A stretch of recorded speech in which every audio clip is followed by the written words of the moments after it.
Sportsnet. College football Saturdays on Fox Sports Net. It's game time, baby. You ready? Let's go. You know when the action's on. Choose what side you're on. Speed and power, build a squad. Let's go, let's go. 1 yard, you change the R. Fans and cheerleaders are getting it on. Just yards to the zone. The game is on. 60 minutes on the clock. Players looking in to steal the rock. Let the defense line them up. QB trying to pass them up. Come on. The fans and mascots are on deck. College football Saturday is on next.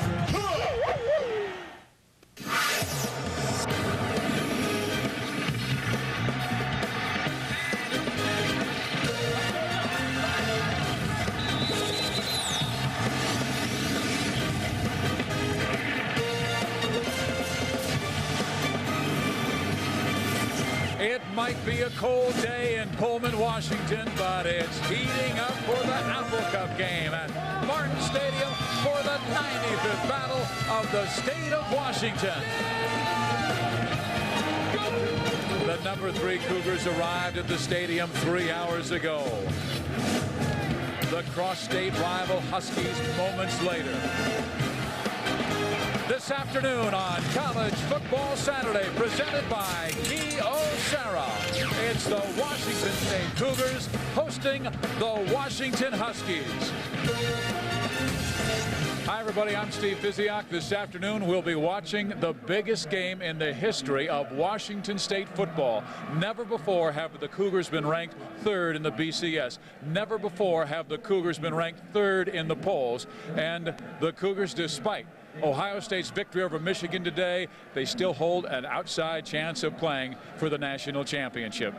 Joining me today, former All-American quarterback Tom Ramsey. And Rams, so much riding on this game. Well, Steve, there really is. You talked about the magnitude of the BCS and also the magnitude of the conference championship. Washington State has to take care of business in one of their 2 remaining games. Mike Price said, hey, Tom, the last thing I'm going to tell them today is have fun. And for Washington, they have to finish strong, Steve. And, you know, no doubt about it today, a lot of offense. And leaders win these types of football games, and both teams have great quarterbacks. Jason Gesser, a senior. Well, it's tough to argue with Jason Gesser's numbers, and when I'm talking about numbers, I'm talking about winning numbers. 19-3 over the last 2 years, only behind Miami and Oklahoma. And on the other side of the coin, you have a great player, a future Heisman contender. Cody Pickett, Steve, is one of the best throwers I've seen in college football. 9 games over 300 yards, 3 games over 400 yards. Awfully tough to beat. It's apple picking time in the Palouse, and somebody wants that whole cup of apples. They want the roses as well. Let's go to our favorite Rose and Chris Rose. Steve, thank you very much. I appreciate that. Welcome inside the College Football Saturday studios. I'm Chris Rose, working alongside the Hall of Famer Kellen Winslow, the coach Artie Gigantino. We'll hear from those 2 gentlemen shortly. But first, guys, all that stood in the way of Ohio State's trip to the national title game, arch rival Michigan. And for all those coaches I ever made fun of because you said we have to play 60 minutes of football to win this one, I sincerely apologize. Maurice Clarett, just 14 carries in the last 3 games, still favoring that injured shoulder, but 20 carries for a $119 in this score to put the Bucs up 7-3. Waning moments in the first half. John Navarre looking for Braylon Edwards here. Bad call. If Joe Paul was in this game, he'd be all over the officials right now. That's 2 people going for the ball, fighting for the ball. Poor Paul, you're wrong. You're wrong. Well, he wasn't wrong because Michigan had to settle for a field goal. They're up 9-7 until Craig Krenzel to the other Maurice, as in all. Buckeyes up 14-9. Wolverines come back. Just over 2 minutes to go. Navarre coughs it up after the hit by Darian Scott. Buckeyes couldn't run out the clock, so 1 tick left. And the Buckeyes go to a prevent defense, and safety Will Allen steps in front, makes the big interception.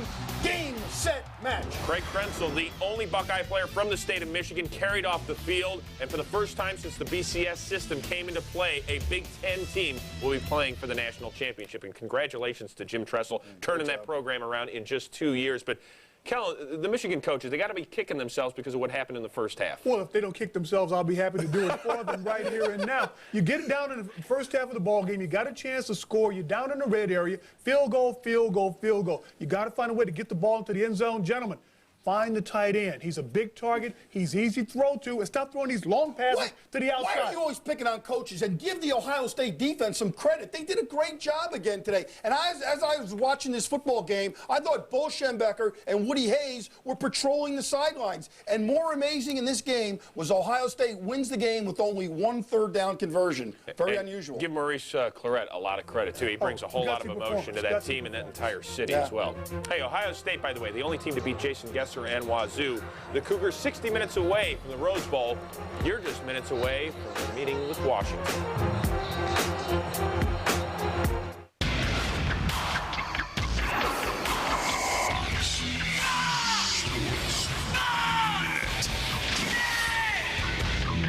How would you like to have the thrill of your favorite theme park ride right in your own home? Well, now you can actually experience a totally new dimension on your own computer. It's called Extreme 3D, and it's like nothing you've ever seen before. X3D's radical new award-winning technology makes the images actually jump right out of the screen. With X3D, see movies, DVDs, and home videos like you've never seen them before. You can even turn your own pictures and videos into 3 dimensions. Improve your kids' grades with amazing 3-dimensional educational CDs. Hook your TV up through your PC and watch sporting events in the 3rd dimension. All the games you now own can be played in Extreme 3D. That's right, X3D turns your existing game collection into a virtual reality experience. Supercharging your PC has never been easier. Look, just plug the virtual reality converter between the screen and the computer, and you've given your computer the ultimate upgrade for the most incredible viewing experience ever. And now, for a limited time, you can get the entire X3D system for just 10 low payments of $9.95. Look at all you're getting. The virtual reality converter and installation software. This transforms all of your flat images into new 3-dimensional experiences. Plus, you get the conversion software that gives you everything you need to view 3-dimensional photos, videos, movies, and games. And you'll also get 1 pair of revolutionary X3D viewing glasses. Order right now, and we'll include 15 exciting games. They're all free when you order X3D today. Look, you get everything. A total value of over $800 for just 10 easy payments of $9.95. This offer won't last, so call right now. Call 1-800-757-1991. X3D has a 30-day money-back guarantee, less shipping and handling. So if X3D isn't the best home 3D system you've ever seen, send it back. No questions asked. Call 1-800-757-1991. That's 1-800-757-1991. Bob Vila tells homeowners how to get out from under credit card debt. Hi, I'm Bob Vila, and these are offers to get credit cards. It's pretty easy to get them, not so easy to get out from under the bills. How many credit card bills do you get each month? 3, 5, more? And how much interest are you paying? 16, 18%? Do you even know? And don't be fooled by introductory rates that only last a few months. You can eliminate those bills. You can stop paying that high interest. Here's how. Just call Home 123. The loan counselors at Home 123 will show you how to turn your high-interest credit card bills into one bill that's probably a lot less than you're paying now. And the interest may even be tax-deductible, unlike credit card interest. Imagine just 1 bill a month and money left in your pocket. So, if you own your own home, call Home 123 right now and discover how to get rid of all those credit card bills. Call 1-800-HOME-123 or visit us on the web at home123.com. It's how to get the money you need. Welcome back to College Football Saturday, presented by Kyocera. Washington looking for a 5th straight win over their arch rival in the Apple Cup. You're just a few minutes away from that game up in Pullman. Hey, USC all over UCLA today. Carson Palmer remains red hot. 4th time in the last 5 games he has thrown at least 4 touchdown passes in a single game. But back to Washington and Washington State, and we heard Steve and Tom talk at the top of the show about the 2 quarterbacks, and obviously a lot of pressure on those 2 defenses. Yeah, it really is, but everybody's talking about the quarterbacks and the offenses in this game, but Washington State's only given up 80 yards in 3 games combined on the ground. It doesn't matter because Washington can't run the football very effectively anyway, Chris, so they've got to throw the ball. You're expecting a shootout? It's going to be a shootout. Okay. A lot of passes in the air. It is a must-see. We'll see you again at the half with all the scores and highlights. But right now, out to Pullman with Steve, Tom, and Rich. Thanks, Chris. It's a sold-out Martin Stadium for the Apple Cup with Washington and Washington State. Let's go now to our guy on the sideline and Rich Walls. All right, Steve, there is something in a rivalry about not having too much hate. That's what Mike Price said this week. Last week, they were so concerned with the rivalry. Last year against the Huskies, they went to Seattle as the number 9 team and got upset. This week, calm. Didn't talk that much about the rivalry. Didn't talk that much about the Huskies. He felt bringing his team into a sold-out crowd with 30,000 Thundersticks, that would do the trick. Rick Neuheisel talked about maintain. If he could maintain what they did against Oregon State and against Oregon, he thinks they'll play well here today. Moments ago, the coaches talked to their teams for the final time. Rick Neuheisel said this: don't leave anything on the field, not an ounce of energy or any regrets. Mike Price, with a big smile, said, just go have fun, boys. Gentlemen. Thank you, Rich. Cougars and Huskies will come back with the kickoff in Pullman.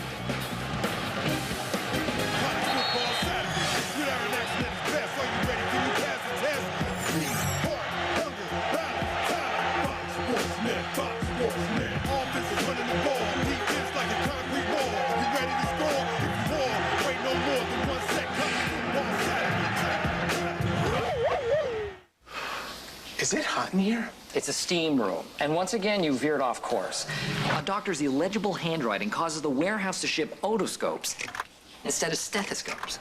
That'll cause a misdiagnosis. Or a really weird chest exam. But the doctor logs on to FedEx Insight, spots the order disorder while it's still en route.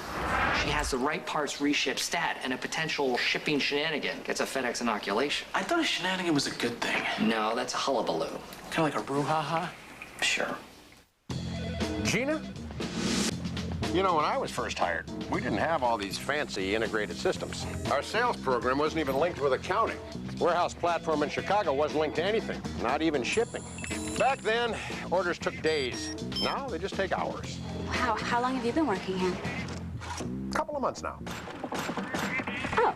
With Microsoft Server software, you can quickly connect all aspects of your business. That's software for the agile business from Microsoft. The final home game for so many great seniors at Washington State as they host the Huskies from Seattle. We're at a sold-out Martin Stadium. The Thundersticks are a-clapping. Washington State and Washington have been playing football against each other since 1900, but never before to open a game have we seen the national anthem as supplied by a football player. In this case, the great Junior Tupaia.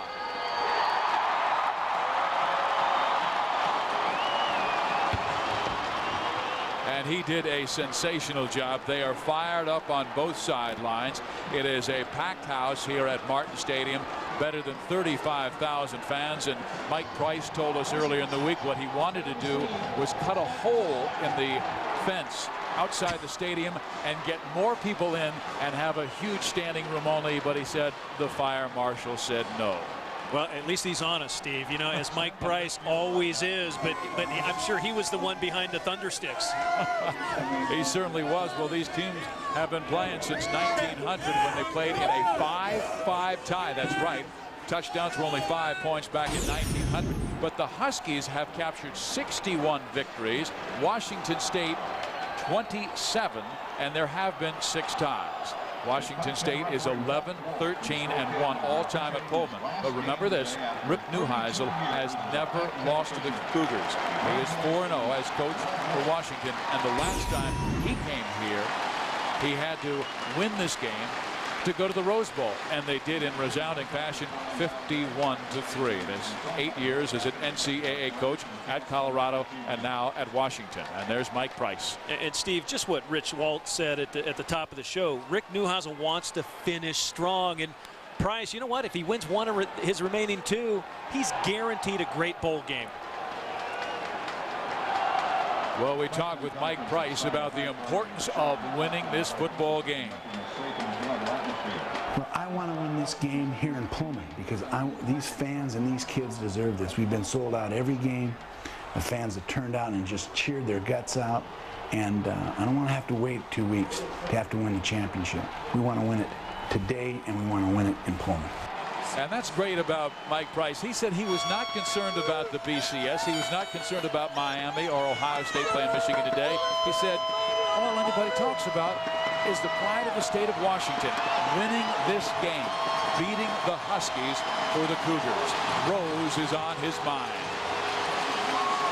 And Mike Price knows that they have to win one of the next 2 games, either against the Huskies or at UCLA, or it could be the Trojans going to the Rose Bowl. I mean, they're thrashing UCLA today. That's right, Steve. USC has played so well near the end of the season, and we all know championships are won and lost in the month of November.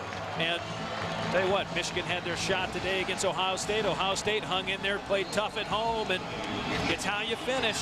Every coach says the games to remember are played in November. Washington State won the toss. They deferred their decision to the second half, so the Huskies will be receiving. Charles Frederick and Nate Robinson are back deep and very deep as the kickoff is just thrown through by Drew Dunning. Adam Holliday blasting it through. Here's Cody Pickett, the junior quarterback from Caldwell, Idaho. Great touchdown to interception ratio, 25-13, but he has wonderful backs and receivers. Rich Alexis, 10 touchdowns. Reggie Williams, 11 touchdowns. Those are his big play guys. The offensive line, only Zajac will be gone. He's the lone senior, but watch Nick Newton. He's 330 pounds, and he can power you downfield. There's Mr. Pickett, 182 yards shy of the first quarterback in Pac-10 history to go over 4,000 yards. And he immediately goes for just 1 yard to Patrick Reddick for his 43rd catch this year. Let's check out the defense for Washington State. This is a terrific defensive line. Combined, they have 27 sacks. Ryan Long with 12. The linebackers, Durting, Davis, Bennett, all fast. Davis is their leader, 57 tackles. Pema and Williams are young players, but Marcus Trufant might have the biggest job in this game. They will put number 45 Trufant on number 1 Reggie Williams, and Pickett going to Charles Frederick. He breaks free and gets the first down. Rams, they have so many weapons. Cody Pickett has 5 players with 30 or more catches this year, including Mr. Frederick, who just caught his 37th. Well, Steve, and this is what having a player of Reggie Williams' caliber does for you. Williams comes in 77 catches, over 1,200 yards. That means you got to give him attention, and that means the other guys can step up. And like you said, Reddick, Kevin Ware, Charles Frederick, Paul Arnold, all these guys are 35-plus catches. Rich Alexis for about 4 yards, but how about Mr. Williams' game last weekend, their sensational upset at Oregon? He had 14 catches for 198 yards and 3 touchdowns. Well, and it was just that's just domination. When you have a player of Reggie Williams' caliber catching that many balls, and you see the numbers that you just mentioned last week against the Oregon Ducks, and you know, again, that's not an easy place to play. Autzon's not easy. Martin Stadium's not easy. It's loud. Just great focus. Second down. Huskies need 6. And somebody jumped. Looked like it might have been Ryan Long, the left defensive tackle. There's Ryan, 6'6", 287, a redshirt junior. This is his 3rd year starting, and there are many people who think he's the best defensive tackle in the conference. For the snap, offside defense. That's a 5-yard penalty. Gordon Reese, our lead referee. And Steve, you said it about Ryan Long. Here's a guy who, as we go through the Pac-10 and talk to coaches like Dirk Cutter at Arizona State and Pete Carroll, they didn't know how good Ryan Long really is. And I'll tell you, this is a guy, he's a powerful man, shot put champ, coming out of high school, a basketball player. I mean, really a well-rounded athlete. Second down and 1. Alexis dotting the I. Alexis, first down and more. Rich Alexis to midfield. And Alexis over 600 yards rushing now this season. Carl Pema knocked him out of bounds. And Steve, we're talking Ryan Long. He's going to be right here. They double team him, okay? They seal, and then the back just reads it. He just rolls it back. Really, it's just kind of designed that way. You have a point of emphasis in that offensive line. They double up on number 88, and then Rich Alexis busts through the line and picks up a nice gain. And now on first down, Cody Pickett will spread them all out. No backs, Tom. Pickett. Now he'll have to scramble. Good job by the defensive secondary, but Cody picks up at least 5, 6, maybe 7 yards. Steve, what you do, what you get when you spread out in 5 wides, someone has to make a declaration. And what ends up happening right here, Cody Pickett, remember you have 5 options, right? But you have the 6th option of running. Right there, Cody Pickett, genius in his decision. But what it allows Keith Gilbertson, the offensive coordinator, and Steve Axman is, okay, this is how they're matching up with us. We can come back to our 5 wide package. I expect them to run option here shortly. Well, look what he has done the last few seasons. And now on 2nd and 3, they'll run Alexis, and Rich hammering his way. He will come up about a yard shy of a first down. 3rd and 1 for the Huskies. Okay, so the key today will be conversions of 3rd downs. And right now, Washington comes in almost at about a 48% clip on 3rd down, which is about 10 percentage points better than anyone else in the conference. So they're working it on 3rd down, but you know what? It's going that short field, right? That's what you have to do. You look at what they've done in the first 7 games, the last 4 games, not quite the number they're looking for, but they've dominated in time of possession. Williams out of the game now. They'll be running. Frederick single coverage in the right side. And they do run Alexis, and he is met right at that line of scrimmage. And the defense holds. Mauli Davis, the middle linebacker. Well, if you're going to send the message, now's the time to send the message. Rick Neuheisel's not afraid to go for it on 4th down. You look at it right here. There appears to be a big hole, right? And Mauli Davis just shuts the door. And he's not a big guy at 5'10", 230, playing middle linebacker. You know, he is a big guy. I was talking to him before the game. He's not real tall, but he is thick. Washington leads the Pac-10 with 12 4th down conversions this year. The Huskies were 3 for 3 last week against Oregon. Blitz on. They'll run Alexis. Nothing doing. Oh, what a surge by Long and Shavies.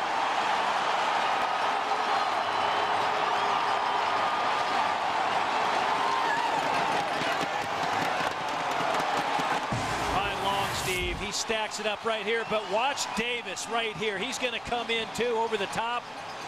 Oh, and number 27 gets a nice plug as well. Eric Coleman, the free safety. Oh, what a play. Washington State, the top offense in the Pac-10, will have it when we come back. One company brings new value to the way we communicate. With smartphone technology that adds color to the wireless world. Fiber optic components that drive broadband internet service. And copiers that scan direct to email for instant communication around the globe. One company does all these things and more to bring new value to our world. Kyocera. Are you one of the millions of American males who would like increased sexual energy? Consider something different. All-natural Enerx. Clinical studies show various ingredients of Enerx enhance sexual energy, increasing desire, performance, and satisfaction. Enerx is all natural with no side effects. With Enerx, you'll feel the increased energy within minutes and with no chemicals. We're so sure you and your mate will be completely satisfied. We'll offer you a 30-day, no questions asked, full refund. Enerx stimulates sexual energy by expanding the blood vessels, causing increased blood flow to specific areas of the body.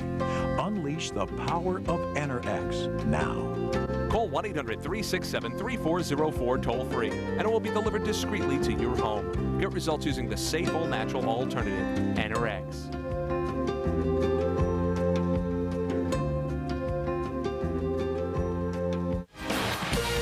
College Football Saturday on Fox Sports Net is brought to you by Kyocera, one company, countless solutions. By Nissan and your Nissan dealer. By FedEx. Brown International, online or express. Don't worry, there's a FedEx for that. And by Toshiba. Don't copy, lead. Steve Physioc, Tom Ramsey, Rich Walsh with you, and Washington State doing a great job on 4th down. Mauli Davis and his defense held Cougars football. Turn up the heat on the first drive. Love it. Now it's Jason Gesser time. The 6'1" senior from Honolulu. Backs up and fires, and it is intercepted. A big play by Washington's Owen Biddle. And Gesser, who was 24 touchdowns to 8 interceptions, gets his first pick in the big game of the Apple Cup. Steve, this is one of those errant throws that you wish you could have back. I watched Gesser in pregame warm-up. He threw some high balls, but he has such a great release, quick release. They're trying to get, they have the over-under here. They're trying to get the deep ball here to Mike Bush, who's 6'6". Well, guess what? He overthrows Mike Bush. And Owen Biddle, who's been a role player to some extent this year for the Huskies, Steve, comes up with a dynamic play and a big interception there. Hey, Biddle. The dogs in the middle making pickoffs early. And that is 8 interceptions their last 3 games. Here goes Alexis on the screen. And Alexis rumbling for the first down to the 30-yard line. Yeah, 8 interceptions, 9 turnovers overall achieved by that Husky defense. And, you know, that's one thing Jason Gesser's been so good at this year. He hasn't thrown it to the other team. Came in 24 TDs, only 8 interceptions, 2,600, almost 2,700 yards. And again, Steve, turnovers equate to short field opportunities. That's the difference in big games. Look at what happened today. Michigan, Ohio State. Wolverines driving. The fumble by John Navarre. Ohio State would hold on to win that game, and they likely are going to play in the Fiesta Bowl in the national championship game. Washington State hopes to join them, but Miami must lose. And now Zach Tuiasosopo for a first down inside the 15-yard line. Steve, again, it's what you have to do when you have all these weapons. You got Reggie Williams, you got Paul Arnold, Charles Frederick. Don't forget about the fullback right there. Zach Tuiasosopo one-hands it, brings it down, and then watch him, converted linebacker. You tell me this guy isn't bringing the business. His brother Marcus was the starting quarterback the last time the Huskies were here and thrashed the Cougars 51-3. They're from Woodinville, Washington. Both Zach and Marcus were outstanding baseball players as well. Now on first down, Pickett throws and the catch is made. Reggie Williams stretching. He comes up a yard shy, but it's 1st and goal. You know, I think that's a touchdown. Anytime the ball crosses the plane, that's a touchdown. Well, how don't you call that? Help me with this. Watch it. Little look in right here. Look at his strength. This tackle. Watch this. Where does he end? If this is a Super Bowl, give it to him. Come on. Oh, you're remembering the Rams game, yes, huh? You bet. Oh, no. He didn't get it. You're right. He didn't. Boy, you know what? Upon further review, Rams is wrong. Okay, I'm wrong. I'll be wrong once this year. Okay. No, that's just 2. You got me. Pickett. Keeper. He stopped shy. What a hit by Will Durding. Fizz, how good is that play by Will Durding? Now, we know the Huskies are going to run option, right? Neutralizes the corner. They put a lot of guys on the edge. And watch Will Durding scrape. And then someone came up. Oh, again, Eric Coleman was the one that sent Cody Pickett flying in the air. Oh. Alexis slams, hammers, leans. Did he get in? Didn't get it. It is 3rd and goal. How about this, Stan? Well, they held them on 4th down at the 38-yard line. Can they do it again? I mean, that's Jeremy Williams, Ryan Long, Shavies, and Isaac Brown hammering. Now Williams will come out, and I bet they go with Tomasi Kangaika, who's the 300-pound senior from Anchorage, Alaska. Kangaika's low to the ground. Steve, 6'6", but he's got that head of hair that Mike Levenseller, the offensive coordinator, just likes to rub his hands in for good luck. They'll need it here. There's the hair. And you can see how big he is over that center. Quarterback sneak. Pickett drives. They give it to him. A touchdown for Washington.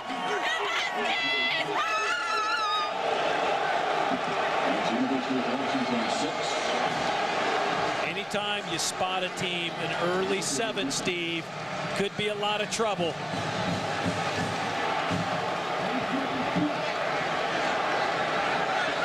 We come to you from Martin Stadium in Pullman, Washington, where the Huskies have just taken a 6-0 lead on the #3 team in the nation, the Washington State Cougars. The Cougars needing a victory to clinch a Rose Bowl spot.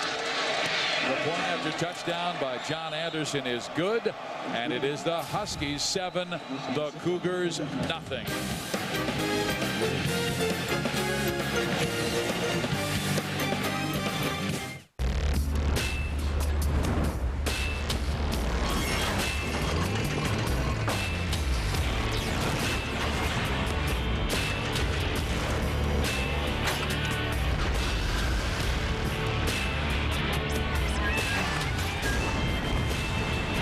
Presenting the tough Nissan Frontier 4x4 long bed.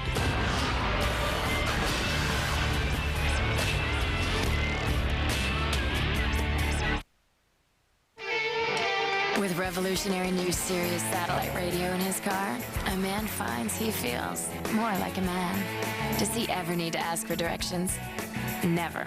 He's got 100 channels of premium digital entertainment in his car, including 60 channels of 100% commercial-free music.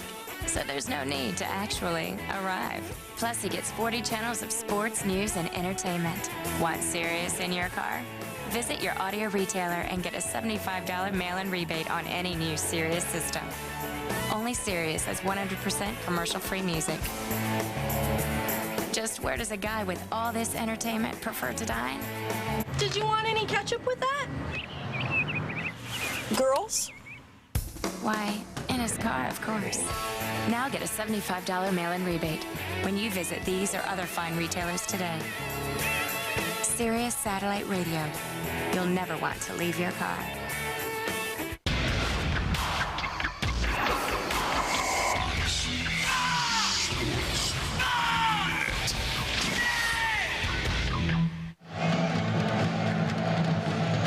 Pickett on a quarterback sneak gives Washington a 7-0 lead. It was set up by the Owen Biddle interception, and then Pickett took him 41 yards for the touchdown. Twice they were stopped at the goal line, but on 3rd down and goal, Pickett dove in for the touchdown. Now to kick off, the Huskies. John Anderson to Sammy Moore, Jerome Riley, and Jonathan Smith. It'll be down in the end zone. For a Kyocera game break, let's check in with Chris Rose. All right, Steve, the Cougars trying to get to the Rose Bowl. USC dismantling UCLA in Pasadena today. Kerry Colbert off a little trickery. Carson Palmer, 4 TD tosses. And now the Trojans will turn on Fox Sports Net, and they will be rooting desperately for the Washington Huskies to continue the upset. Yes, they do, Chris, and that is 28 touchdowns now for Carr opinion. Is probably the most talented quarterback in college football. Throw the Bruins a life preserver, would you? Well, how about the Trojans, how well they're playing? They might be the best team in the country. And I'm serious, they've had 2 losses this year to Kansas State and here to Washington State, but they might be playing the best in the country. Here's our Kyocera offense. Jason Gesser, the 6'1 senior from Honolulu, 24 touchdowns to 9 interceptions as he was picked off earlier. His backs and receivers, these guys, Green, Darling, Riley, and Bush have combined for 27 touchdowns. And the offensive line, very good. Derek Roach is a man who's a 4-year starter. Before every game, he watches the movie Rocky IV to get him fired up. There's the hammer in the middle, and it is Jermaine Green, and Green leaning forward very close to a 1st down. Steve, one of the things as we look at the defense for Washington, Kai Ellis, Manasi Hapoy, Terry Johnson, all those guys got to play great up front today. And so does Ben Madavi, who's a former walk-on, who is now the captain. Jafar Williams, Marquise Cooper playing super of late. And the defensive backs look for Nate Robinson to be tested. He is a true freshman from Seattle. Derek Johnson playing great ball, had 2 picks last week against Oregon. Gesser to the middle, gets the first down by Jermaine Green. Green had his best game in his young career with 180 yards in the Oregon game. And there's Jason Gesser. You said he made the mistake of the interception, but Jason has said many times, sometimes I have more competitive spirit than common sense. You know what, though? That's okay. You're right. That's all right. As long as you get the W at the end of the night. And he's 19-3 the last 2 years. That's tough to argue with.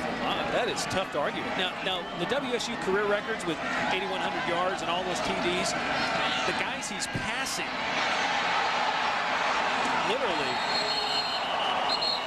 Manasseh Hopoy on the tackle. This fall, get your NFL fix a day earlier with the most outrageous, unpredictable NFL pregame show you have on TV. Michael Irvin, Tony Siragusa, and comedian Tommy Davidson. Pregame shows may never be the same. They have so much fun. But you were talking about Ryan Leaf. Oh, the Drew Bledsoe. Yeah, the guys that Jason Gesser is passing are the 3 best ever in Washington State history. Drew Bledsoe, Ryan Leaf, and the throwing Samoan, Jack Thompson. I mean, when you look at all those numbers that he's just kind of racing by, it's staggering. And Jack Thompson is here today. They run the reverse, not much there. And then a hole opens up for Jerome Riley, and he gets the first down to midfield. 20 yards in the dash when the defense should have had him for a 3-yard loss. Jerome Riley, Steve, and you said it earlier, the 3 impact players are the wideouts for Washington State. They spread the field. They just have so much athleticism. You see Riley kind of double clutch that one would-be tackler there. And Jerome Riley, 6'2", 185 senior, Arleta, California. Again, it's the players that Mike Price gets into the program. They're just great athletes. But again, throw out of the shotgun. Incomplete, they say. It was trapped.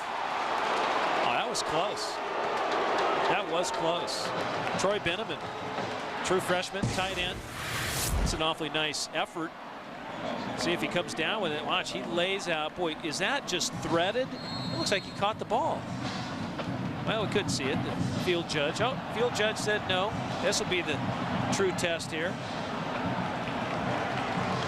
Steve, I think he had his arm underneath, but I couldn't be wrong twice in the same game, could I? Not a chance. 2nd and 10. Jonathan Smith. Not much there. And knocking him down was Manasseh Hopoy, who has made his presence felt. Number 56, the sophomore from Sacramento Valley High School. This is a very young Washington team. I think that's what a lot of people have forgotten. When they have gone only 6-5 this year, and that's just not enough, they say in Seattle. But only 9 of the 46 players in the Husky 2 deep are seniors, and they're growing up together. Yeah, Steve, they are. Both sides. Washington State's young, and UW is young. Both of them are young. Washington, though, not used to finishing in the middle of the Pac-10. We will have a penalty here. How about this? Here's what Rick Neuheisel has done. The Huskies have been 1st or 2nd in the conference 18 of the last 25 years, and Neuheisel has finished only 1st or 2nd in his time. Last time he came to Pullman, they won the conference crown. They went to the Rose Bowl, and just 2 years later, even though they won 8 games last year with a young team, he's taken some criticism despite 6 wins. Well, look at the market they play in. Who else takes criticism? Bob Toledo at UCLA, and you live in the big market. Pete Carroll last year took criticism. Rick Neuheisel is going to take criticism being in Seattle. Well, let's talk to Rick Neuheisel about playing through adversity. Adversity happens to everybody, whether it be in football or in life, and not so much how you got into it, but how you respond to it says more about a person, and I'm very proud about the way the kids have dealt with this adversity. We've been underdogs each of the last 2 weeks. We'll be underdogs, huge underdogs again today, and we don't give a damn. We're going to keep playing.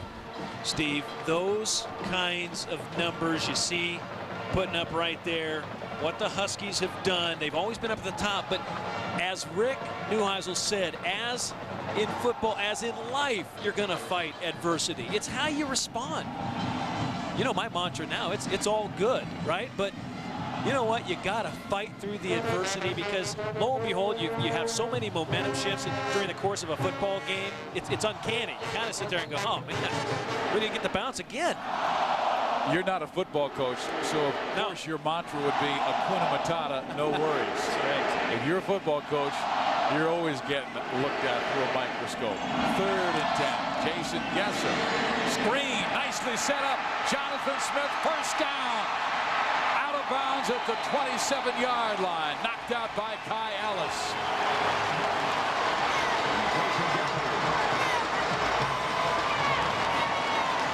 Hey, Steve, you know, late flag.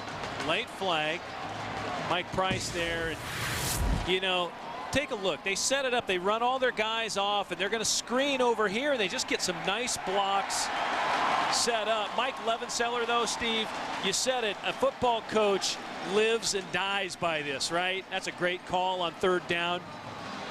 Appears to be a face mask at the end of the play, but Mike Levenseller, he told me this morning as we're working out. I'll tag this right after Gordon Reese lets us know the call. Personal foul, grabbing the face mask on the defense, half the distance to the goal from the end of the run, first down.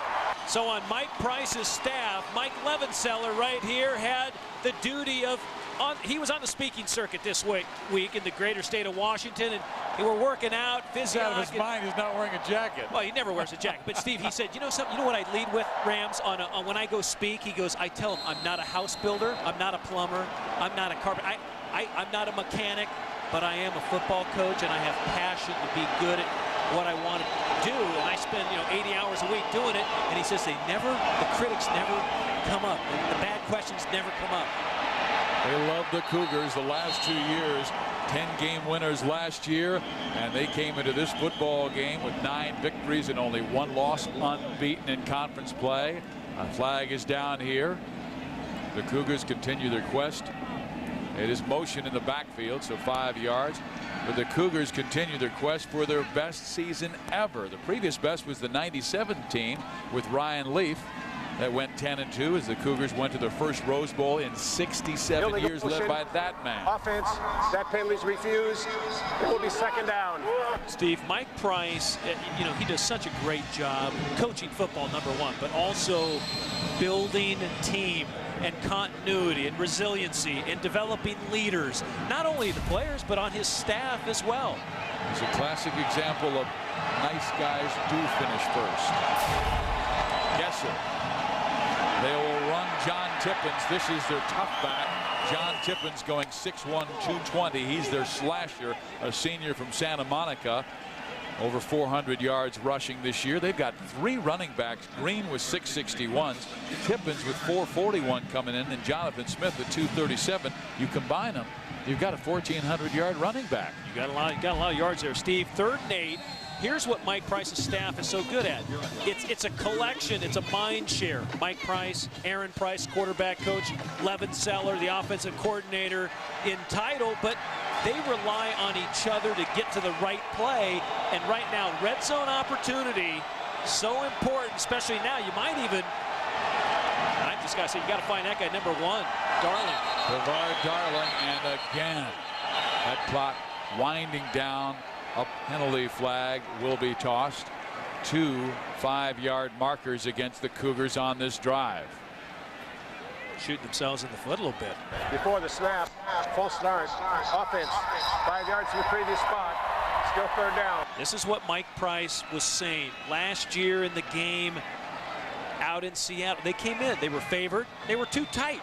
He said, we were just too tight. And so this week, it's been, hey, let's have fun. Let's relax. Let's make the plays. Let's not go overboard. Be composed, right? Lead. And it's 3rd and 13. Washington State rushes 4. Gesser flips. End zone over the head of Darling. Darling. It was 6 because he had Nate Robinson, the freshman, beaten badly. Adam. And their best player on a young freshman, Nate Robinson. Now, granted, number 13, Nate, has been playing great. He's just flat out beat that time. Jason Gesser couldn't deliver the ball, Steve. He's been high at times tonight. He's been high. And DeVar Darling, 6'3", 205, probably their best receiver. And boy, they had an opportunity there. So Drew Dunning comes on to try one from 34. He hits it dead, solid, perfect. Cougars on the board. It's the Huskies 7, Washington State 3.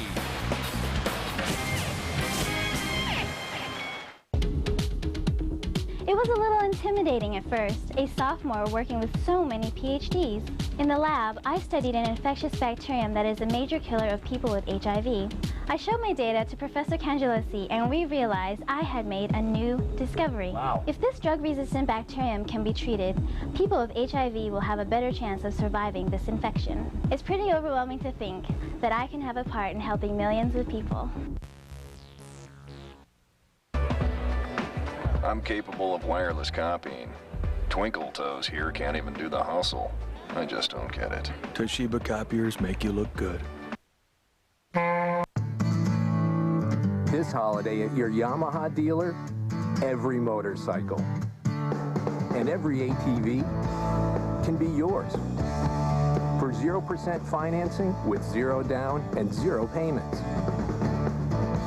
Plus, get up to $300 in holiday cash on select models. So this holiday, give them what they really want. Save today on your new Yamaha at Easy Living Yamaha in Rome.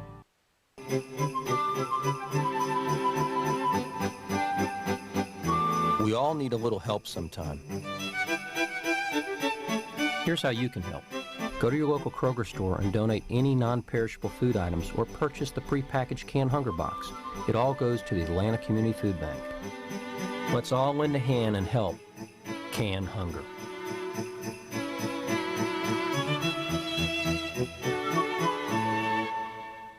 I love this sign. Look, one's a Cougar, one's a Husky. Friendship Supper in November. You know, this has been a great rivalry, and there's Jason Gesser, who just missed hitting DeVar Darling in the left corner. The result was 3 points for Washington State instead of the 7 he wanted. Now, Gesser will talk with his offensive coaches upstairs, and he'll watch Adam Holliday kick off to this man, number 10, Charles Frederick, and number 13, Nate Robinson. Both can fly. Frederick has returned a kickoff for a touchdown in his career. Holiday on his first kickoff, Steve, drove it about 10 yards through the back of the end zone.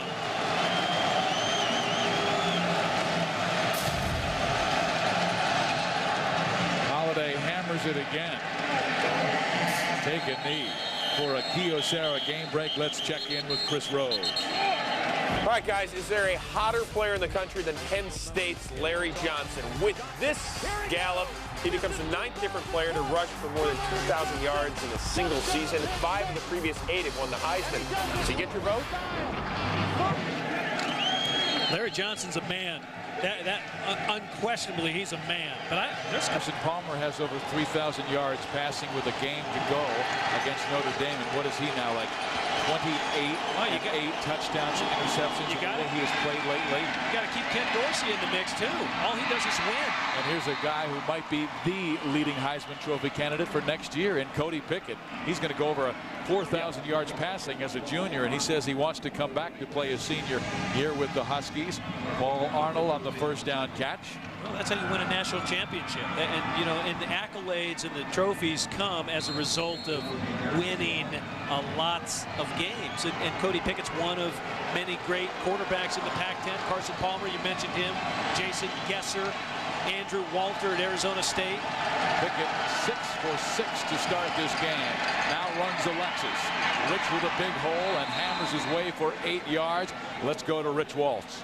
Guys, everybody knows that Reggie Williams is number 1 because Washington State has practiced against that all week long. But don't be surprised if he's wearing number 19 soon. And not on offense, on defense. The Huskies have needed help in the secondary, and Rick Neuheisel has planned to use Reggie Williams in this game, but he has to wear number 19 because on defense, there already is a number 1, Jafar Williams. So if you see Reggie Williams wearing 19, he's on defense. That's not too confusing. 2 number 1s, both Williams. You better switch one to number 19. And here goes Alexis firing for the first down and hammering past Eric Coleman. Well, and by rule, you can never have duplicate numbers on the same side on the field at the same time. So that's the other reason that you can't have that. But look at the hole right there. Oh, that's a good hit. Eric Coleman, number 27, has come up, Steve. And, of course, he ended up taking the place of Lamont Thompson, great Washington State free safety in the past. But Eric Coleman has stepped up and delivered. I mean, and he's delivered hits today. He's had 3 big hits. Near midfield, Pickett fires right. Alexis for about another 5-6 yards. Will Durding on the tackle. College Football Saturday presented by Kyocera returns to Fox Sports Net next week. First on Friday, it's a special Pac-10 showdown with the bragging rights on the line when Arizona State takes on Arizona. And on Saturday, the 4th-ranked Oklahoma Sooners look for revenge when they take on the upset-minded Oklahoma State Cowboys. They did it last year. Coverage begins Friday at 3 o'clock Eastern, noon Pacific, right here on Fox Sports Net. 2nd down and 3. Alexis gets about 2. He'll still need another yard for the first down, but Rich is finally healthy, Rams, and I think once he got past that high ankle sprain, Rich has been firing to the line of scrimmage. Yeah, they've been able to run the ball the last couple of weeks, and 30 rushes for 122 yards last week against the Oregon Ducks. And, you know, Oregon, as we know, Nick Aliotti, our good friend and defensive coordinator for the Oregon Ducks, he'll stack the box to stop the run, because if you can stop the run, same with Bill Doga here with Washington State, you gotta stuff the run. And you gotta hold teams on 3rd down. That's the big key. They stuffed him again, almost the same spot they stopped him last time, only this time on 3rd down, but there is a flag thrown, and it was very late. It was late, Steve, and it might go against Washington State. Didi Achalanu might have been the guilty culprit. He and Kevin Ware, the tight end, kind of locked up and started sparring. Talking to sparring, you know, Larry Johnson at Penn State. Now that guy's, he's a serious, like, quick hands guy. Like, he thumps his teammates. Used to. 2 dead ball, personal fouls. Offense and defense. Those penalties offset each other. There you go. It'll be 4th down. Gordon, why throw the flag? I know.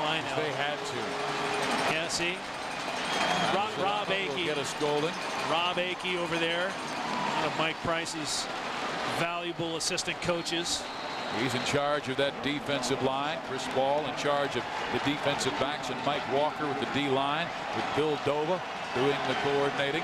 So on 4th down, it's time to punt. Washington might take that 5-yard penalty, hoping that the Cougars are a little too eager again. Nope, they'll punt.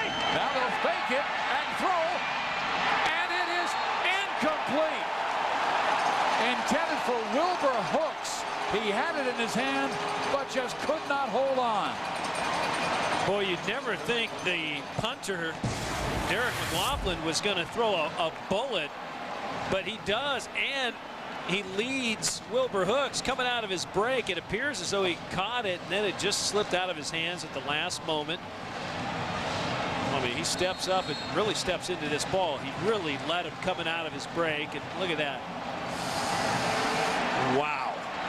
Incomplete. So a big play that could have been huge for Washington now gives the Cougars great field position, and Gesser wants to look and throw right, and does, and it is caught by Jerome Riley, who escapes and leans forward, gains 9, and then he is thumped by Owen Biddle. Steve, I'm I'm just solely amazed at how Washington State is able to spread the field. They just line up. I mean, you'll see on the next play where they line up. One player is going to line up out here outside the numbers. The other one's going to line up here outside the numbers. And they just put so much pressure on a defense when you line up outside the numbers. When we talked to Mike Levenseller and Mike Price yesterday, we asked them about double wide, and they said double wide is not the way to attack them. I wanted to ask you why, after Jermaine Green is stuffed behind the line of scrimmage, why is double wide not the right way? And double wide is essentially 2-by-2. So you show them a balanced offense. They want to go 3-by-1. 3 wide outs to one side, 1 wide out on the backside. That's 3-by-1. 3-by-1 can also be achieved in an attached formation with a tight end on the line of scrimmage and 2 wides outside of him. Again, that's a 3-by-1. You'll have a split end on the backside, and they just put all that pressure on the defense. Well, we'll see how Washington State spreads them out as we begin the second quarter, right after you hear this.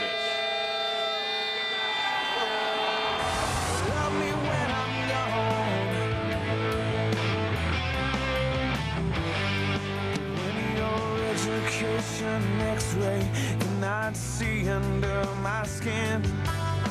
I won't tell you a damn thing that I could not tell my friends. How do you avoid getting sick when you read in a car? Well, you don't read. Anything else? Good. This custom hydraulic system gains international appeal after a showcase at an auto show. Center stage? It was in the back, but had good foot traffic. Anyway, the mechanic uses FedEx Global Trade Manager to help find and print shipping documents, estimate duties and taxes, and they're on the international scene before you can say lederhosen. Lederhosen? Too late. That was fast. Not fast enough. Lederhosen.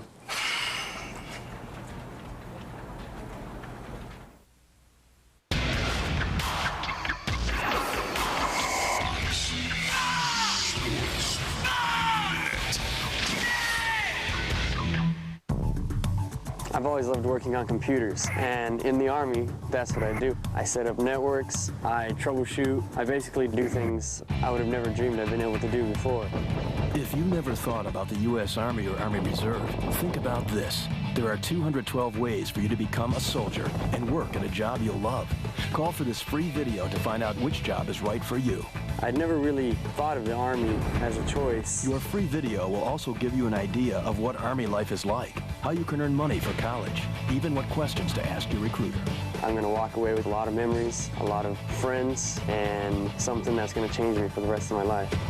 Call 1-800-645-ARMY right now, and you'll also receive a free Army t-shirt. Discover the 212 ways you can be an Army of one. If you would ask me a year ago if I'd be here doing this, I could have never imagined it. I love what I do. I love doing it for the Army.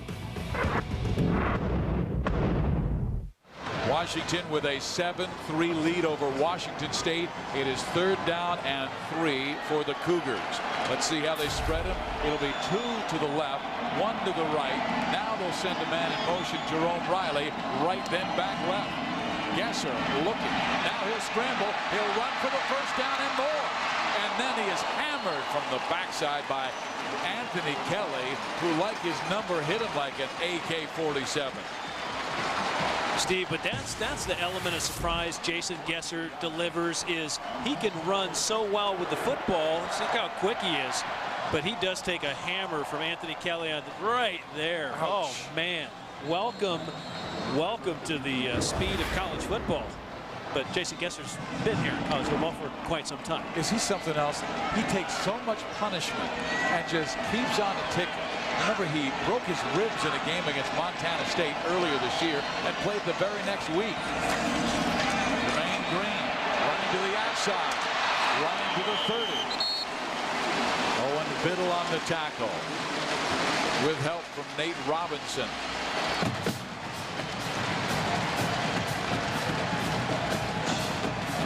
There's Ben Madavi. He is their captain. Let's check out our FedEx ground and air stats. 41 and 42 for the two teams, but Washington with a terrific drive for the touchdown, and that's why they're passing so well, and a total of 115. 2nd and 3 for Jason Gesser. Blitz from the left side, over the middle, It's Bieneman with the catch and a first down at the 11.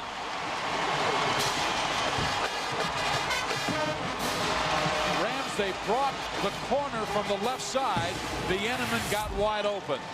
And Steve, Bieneman's that tight end. We're talking about that 3-by-1. He lines up attached. What a great play right there. He was able to split the defenders. Jason Gesser got in the ball on time. That's the most important thing. The ball came out of his hand. Bang. He's got a catch, and he's running down the field. Man, that's a good play. 2 receptions for Bieneman. Only had 7 coming into this game. Gesser changing up the plays at the line of scrimmage. He looks right, scrambles, flips, end zone. Bush incomplete. He was held. And Jason Gesser is cat quick. You know who he reminds me of? Is Ty Detmer, the old BYU quarterback. Ty was so good in the pocket at buying time and sliding and moving. And then when you got to deliver the ball, his feet are not in where they should be. His feet are not set sometimes, and yet he can flick. Steve, he could flick it, and it comes out of his hand. Here's Mike Bush. Watch him. Oh, yeah, that's a hold.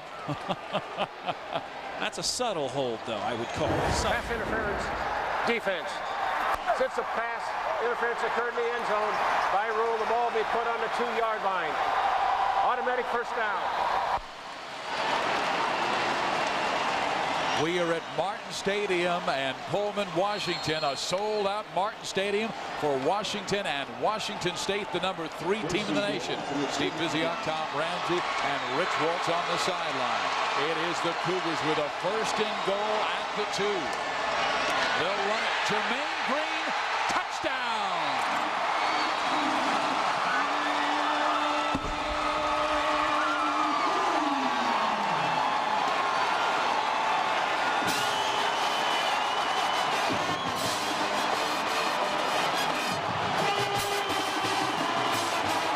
What set it all up, it was just really just kind of a lead. The fullback lays out his guy, nice block out front, then Jermaine Green pretty much able to walk in the end zone, but again right on the edge, Josh Parrish, number 50, left tackle, just dominating his man.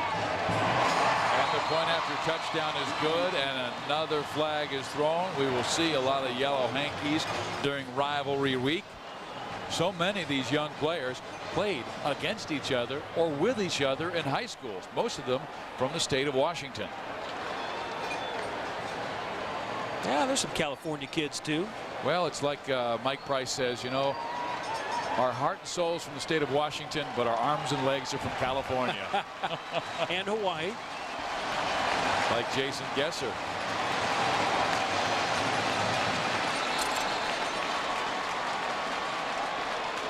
So Washington State has their very first lead of the night. It is 10-7 on Jermaine Green's 2-yard run. Wow, I entered to win a trip to the big game with John Elway. People, let me tell you about my best friend. He's a warm-hearted person who loved me till the end. People, let me tell you about him. He's so much fun. Yeah, he's my best friend. Entered to win a trip to the big game with John Elway. Odds of winning dependent on number of entries. Odds of becoming John Elway's best friend, not as good. Rugged. I gotta get what I need when I need it. I don't have time for sales. I need the real deal, you know. Stuff that won't get trashed the first time out. I want brands I trust. I want to get the best prices every day. I'm gonna go someplace fun. I gotta have it all. Selection and price. I want a store I can trust. Good service. Fun. The right stuff. Best price. No gimmicks. That's Galleons. Galleons? Yeah, Galleons. Galleons, man. The coolest sports and outdoor adventure store, period. Galleons.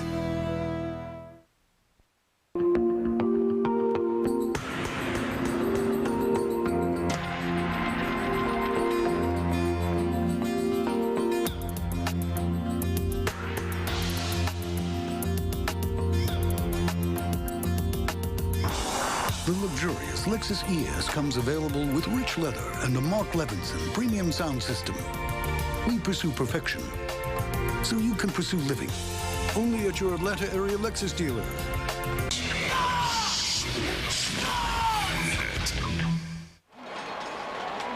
10-7 Washington State with the lead on Washington. There were 2 penalties thrown, both against the Huskies. 12 men on the field, very typical or very similar to the 12 men on the field in their first game this season against Michigan. You said that, typical. No, I chose the wrong word. But that penalty was declined. There was also a personal foul. That will be done in the kickoff, 15 yards. That's right. It's back and better than ever. The undisputed champion of pregame shows returns as J.V. Terry, Howie, and Jimmy kick off this week's NFL action. This week we take a look at the world champion Patriots as they reach a crossroads in their season. Plus Terry sits down with Packers quarterback Brett Favre to see how he keeps getting better. Fox NFL Sunday returns this week only on Fox. Come on, the Pats aren't at any crossroads. They're the defending champs. I just read the copy they give me. 57 yards in the scoring drive. You know, it's interesting. I saw Hugh Millen, the ex-Washington Husky great quarterback and also ex-Patriot. And I said, hey, Hugh, how are you, man? He goes, good. I said, you doing a little post-game show over radio? Yeah. I said, go Pats. As Tom Ramsey also played for the New England Patriots. I fooled him for a while. This guy's got his cap hat on. Yeah, hey, Bledsoe, we're all alumni now. You know, Bledsoe now current Buffalo Bill. Well, Ram surely remembers 1982 when Washington State knocked Washington out of the Rose Bowl with a 24-20 win. Yeah. And Tom's UCLA Bruins, who had lost to Washington 10-7 2 weeks before, went to Pasadena instead. Yeah. The next season, the same thing happened. Yeah, that's why you know you can never discount these rivalry games. It is, you never know what can happen. Man. We've got another one this Friday in Arizona State, and again on Saturday, Oklahoma State. Well, here we go, 1st and 10 for the Huskies and Cody Pickett. Started hot. Now he'll run the football and getting to the 22-23-yard line. It's time for our Lycos trivia question. Washington leads its series against Washington State. You see the numbers. Which teams lead the other 4 Pac-10 rivalry series? We'll give you the answer later in the ball game. Can you say his name? Yes, I can. Tui.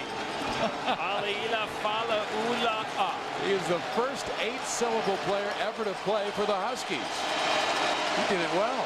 I think I messed up. But no one will notice except mom and dad. And here's a first down throw by Cody Pickett to Patrick Reddick. So many weapons on these Huskies, but mainly from the wideouts. I still don't think their offensive line is as good as it will be next year. Probably pretty accurate. You know, they're still young, and with a senior quarterback coming back, Steve, they'll be that much better. You see the numbers on Patrick Reddick. 42 catches, 463, but when you have that senior at quarterback, he can direct the line many times and get to the right protection because you're changing plays and protection at the line of scrimmage many times. Blitz on, flag thrown. They will get through, and Pickett will give it to his running back, but I believe the left defensive end was in the neutral zone. Yeah. Mauli Davis was also blitzing. I like Mauli Davis. He's a product out of Oakland Skyline High School, and I asked him, I said, hey, who do you want me to say hi to? And he goes, well, actually, my mom's up at the game. So I said, oh, that's kind of cool. But how many great players have come out of Oakland Skyline? And then he of course, was on a full ride to New Mexico State. Defense, 5 yards, previous spot. Still first down. He took a full ride to New Mexico State, and then he ended up transferring out to Washington State. What was interesting, though, is Bill Doba, the defensive coordinator yesterday, they didn't realize how good he was. They never knew that he was the guy they were looking for the whole time, and he was on the roster. They went and got Kevin Sperry, and they got Donnie Jackson, a couple great players, by the way. But Davis is the guy who rose to the top. Pickett. Now's a free one. Washington State showing blitz. Now Mauli Davis says everybody drop back. They're expecting a throw. And Davis making all the calls on defense. Pickett will throw to the right. And it's Charles Frederick, first down. Steve, that right there, that play typifies what a rivalry game is all about. You have Pickett come up to the line of scrimmage. He's checking. You have Maoli Davis checking their defense. All of a sudden, pump fake up the sideline. 22-yard gain. Just a bullet throw by Pickett that time to Charles Frederick. And this guy's so dangerous. Boy, Charles Frederick's one of those guys. He can return punts and kicks, and he's all over the field. I'll tell you, Pickett's got it going. Yep. 9 for 9 in this game, 106 yards. And he has also run for a touchdown. He's looking deep. And that's his first incompletion.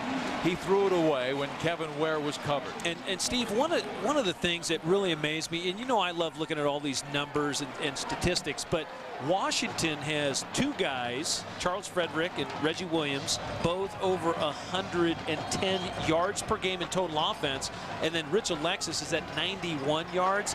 When you look at most teams, they end up becoming so dangerous when they have these multi-purpose players. So that's what's amazing. Well, here goes Cody on 2nd and 10. Washington State blitzing 7, and it is almost intercepted. Will Durding, the redshirt freshman.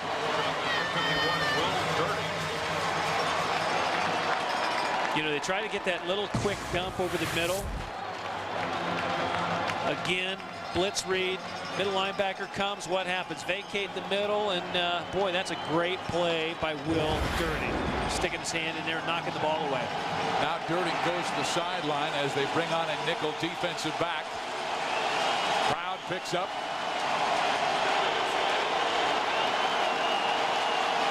Frederick motion left. Pickett with time over the middle. Frederick short of the first down by about 3.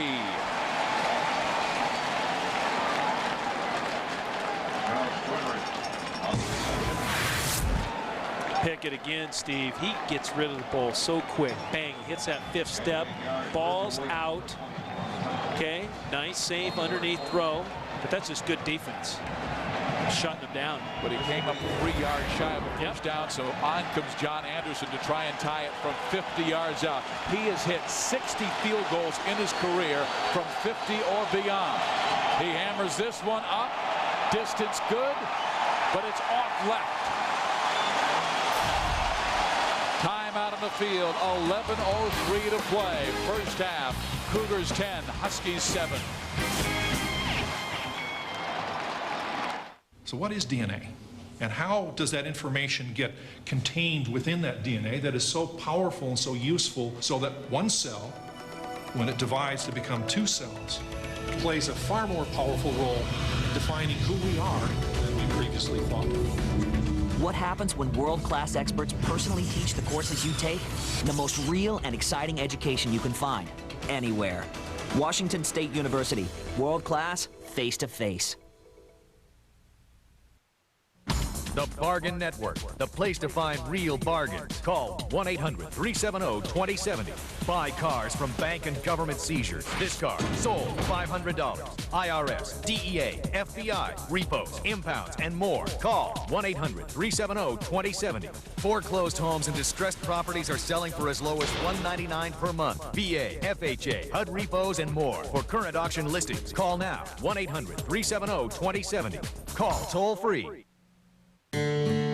One company values the environment by creating solar panels that convert sunlight into a clean source of energy. Ceramic components that make our engines run cleaner. And the most earth-friendly copiers and printers on the planet. One company does all these things and more to bring new value to our world. Kyocera. Butch hugging every single Cougar fan that he can find. Right now, Washington State, the number 3 team in the nation with a 10-7 lead. Mike Price is surrounded by his offense. And there's Mike right in the middle. Looks like they're going to come out with Colin Henderson. Here's the BCS top 10. Miami almost chalked by Pittsburgh on Thursday. Ohio State got the win they needed, and they're going to the Fiesta Bowl. Washington State right now leading Washington. You see what Oklahoma's doing with Texas Tech. They're shutting out Cliff Kingsbury.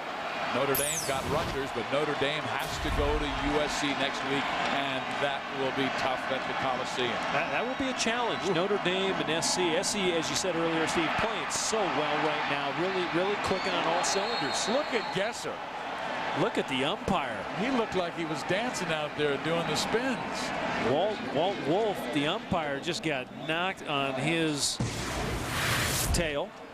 And look at Gesser. See how quick he moves there, Steve. And then, of course, just he's lit up at the end. Kai Ellis, number 90. They call him the Freak, and he is the Freak Daddy. I'll tell you what, that guy, he is ripped. Terry Johnson with number 99. He was the one that put the pressure on originally. Kai Ellis came and cleaned him up. And those are the two guys Tim Huntley, the defensive coordinator, said had to have a great game tonight. Gesser changes the play. Blitz is on. Gesser going deep. The catch is made by Sammy Moore, and he will go the distance. 67 yards.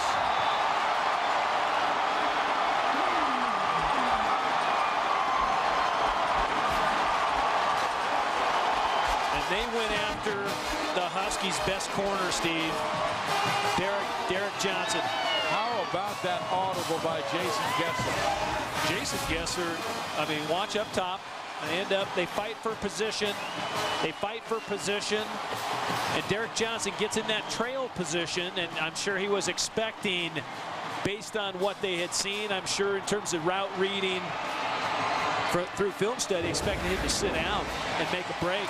Gunning blasted through the Cougars. The top offense in the Pac-10 have opened up the lead. When we return, Chris Rose will have a preview of our Nissan halftime report. As soon as I'm in, I don't want to see any of our people. You make sure everybody stays at a distance. TV Guide calls the new season of 24 electrifying. Irresistible entertainment. Kim, stop the car. I will kill you. It's an addictive, adrenaline-fueled thriller. The press is starting to ask questions. I think we're going to have to go ahead and deal with this. Set to explode. The last thing we need is mass hysteria. 24, an all-new episode, next week on Fox. This holiday at your Yamaha dealer, every motorcycle and every ATV can be yours for 0% financing with 0 down and 0 payments. Plus, get up to $300 in holiday cash on select models. So this holiday, give them what they really want. Save today on your new Yamaha at Easy Living Yamaha in Rome.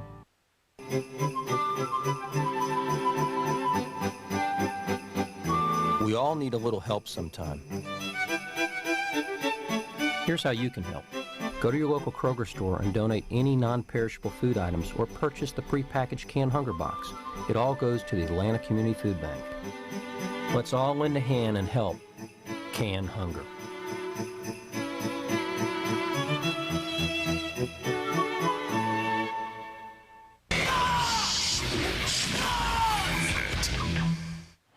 Coming up on the Nissan Halftime Report, I'll be joined by Kellen and Artie with all the scores and highlights. The Bruins get bruised and battered courtesy of USC, and it's Fiesta time for Ohio State.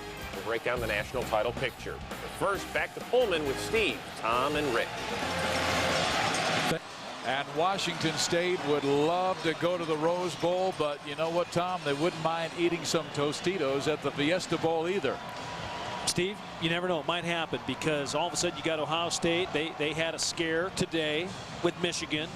Miami, scare the other night. And they have to go to Syracuse. Always tough to win there. Boy, the dome can get rocking and it can get loud. And right now, their games have been so close. You never know. Washington State with a win tonight. They're taking care of their side of the business, and that's what you have to do. Frederick to one knee. College Football Saturday on Fox Sports Net is brought to you by Kyocera, one company, countless solutions. By the Cabot Collection, imported from Italy, make it interesting. And by the Element from Honda, coming this December. I want to see that. Well, here we are in Pullman, and the Cougars with a 10-point lead. Washington, this is a big game. A win would guarantee a bowl trip and a 26th straight 500 or better season. And Steve, here they go checking off again. Reggie Williams up top near the 20, up top at the screen. Reddick can't hold on. Hey, let's go back to a great Apple Cup game in 1997. Ryan Leaf was the quarterback. He threw to Chris Jackson for the touchdown. But the freshman Lamont Thompson was equally as tough in that game.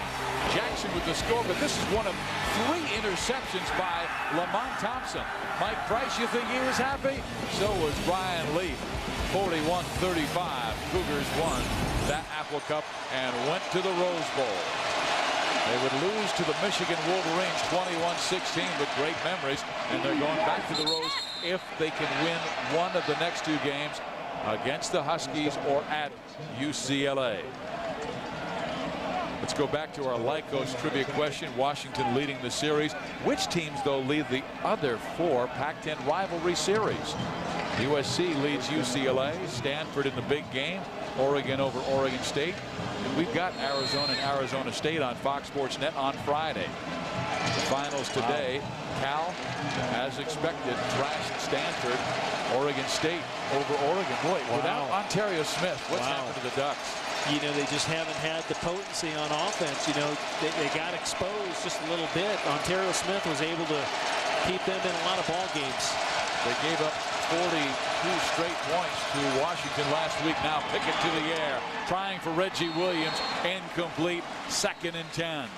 But Cody Pickett was right on the mark, Steve. You know, he hasn't missed too many balls tonight, and he has been literally on the money. The last 2 throws, the one that came out right before the trivia answer to Frederick again, right on the money.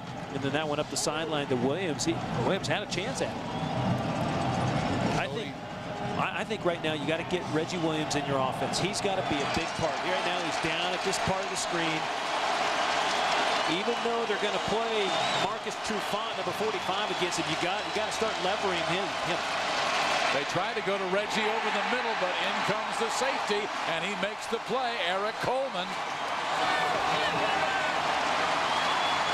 After going 9 for 9, he has just completed 2 of his last 7 passes as Bill Dova's defense has tightened the screws. Well, watch. Coleman's right here. He's looking inside for Reggie Williams. Again, pattern read by the defense. They know Williams is going to come underneath. Coleman's responsibility, he was a true free safety unless number 1 comes down inside. Now all of a sudden you're playing hoop and you pass him off to the next guy. And Coleman made a great play. 3rd and 10.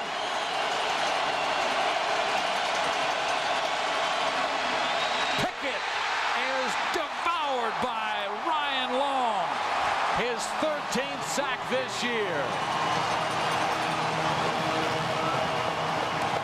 All right, you want a great story, Steve? You mentioned Ryan Long earlier, okay? Rob Akey, the defensive line coach, he works along with big Mike Walker, a former Cougar himself, and I'll get to this in a moment. Laughlin with the punt and hits it away from Trufant. That is a fine kick because Trufant didn't have a chance to return it.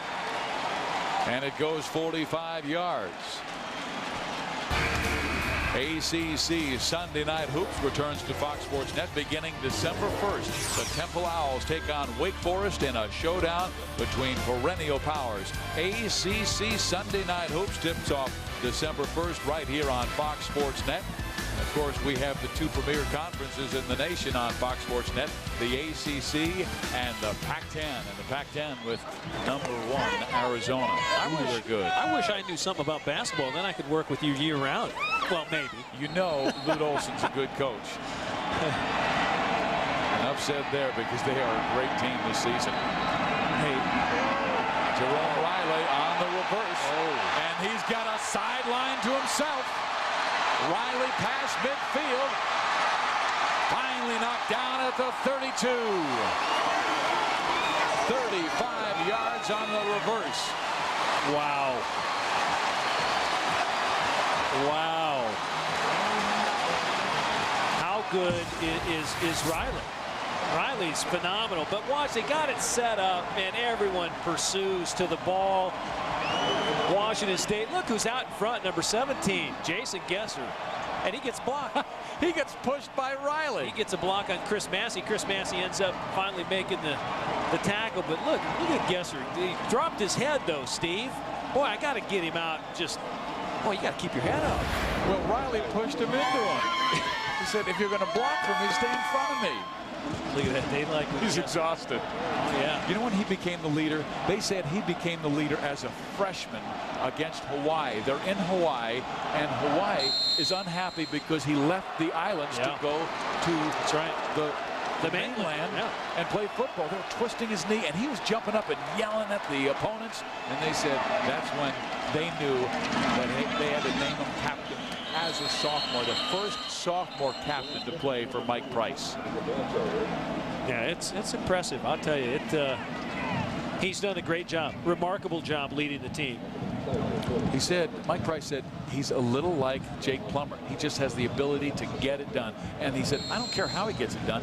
He just gets it done. He wins. Leadership is so important in any sport, but football especially. And, you know, that's one of the things I asked Rick Neuhaus. I mean, who has emerged as a leader on defense? And really, he didn't answer it. I mean, Madavi is kind of the leader because he's the middle linebacker and calling some of the signals, but they haven't had a leader emerge. Gesser is sacked back at the 40-yard line. That is the third sack by the Huskies, and this time it's Terry Johnson. And I like Terry Johnson. You talk about a guy who you know has really improved over the course of the season, Steve. Terry Johnson lines up at that inside defensive tackle. But look at him. I mean, he's just fighting his way through. He fought through two guys. Came through the center. Then he came through John Tippins, the fullback. Tippins threw him a wing. Got knocked on his good athlete ear. Yeah. Play the offensive side as well. Yes, he did. Good hands. That's right. Tight end. Cougars 3 of 4 on third downs, but this is a big one on 3rd and 17. Blitz on. Gesser being chased. He throws it away. He was outside the box. Manasseh. So it'll be 4th down and 17. Manasseh Hopoi on the charge. Yeah, his teammates call him Manasseh. Manasseh Hopoi comes and watch him run. Gesser didn't think Hopoi was this fast. Hopoi got just lumbering after him. That's a big man too now. Hopoi, 6'4", about 290-pounder. So Kyle Basler comes on for the punt.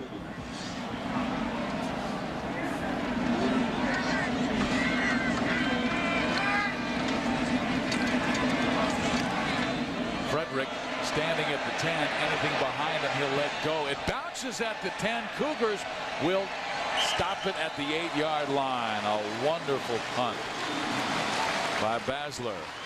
It's a cool, crisp evening tonight in Pullman, but earlier today you can see where Pullman is showing. About right here, right there. There's Martin Stadium right there. You see all that green? Yeah, there's a lot of green. Oh, bring in the fog. This was 10:45, and we're saying, Doug Freeman, who is our fabulous director, was saying, how are we going to see the field? Yeah, that was kind of that, well, mid-California gets that Thule fog. Yeah, that's kind of, I've driven through that stuff before. You can't see your hood of your car. We're just glad it's clear tonight, and a long way to go for the Huskies. They will run Alexis. He hammers for about 3, maybe 4 yards before the tackle is made by Carl Pema, the cornerback. 10:45 a.m. Jeremy Williams. That was about the time you and I and Rich, at least we're the strongest crew in the country. Now you went in there, you tried to break the weight room again. Nope. I'll be darned. You know, and I'll tell you, you talk about a facility, and once again, it's an arms race, right? They won the Rose Bowl in '98 after that great '97 season, but they were able to build their facilities and add on and make a miraculous weight room. And there was one sign in that weight room, Fizz, that caught my attention. Alexis hammering his way forward, needs to get to about the 18-yard line for a first down for a Kyocera game break. Let's check in with Chris Rose.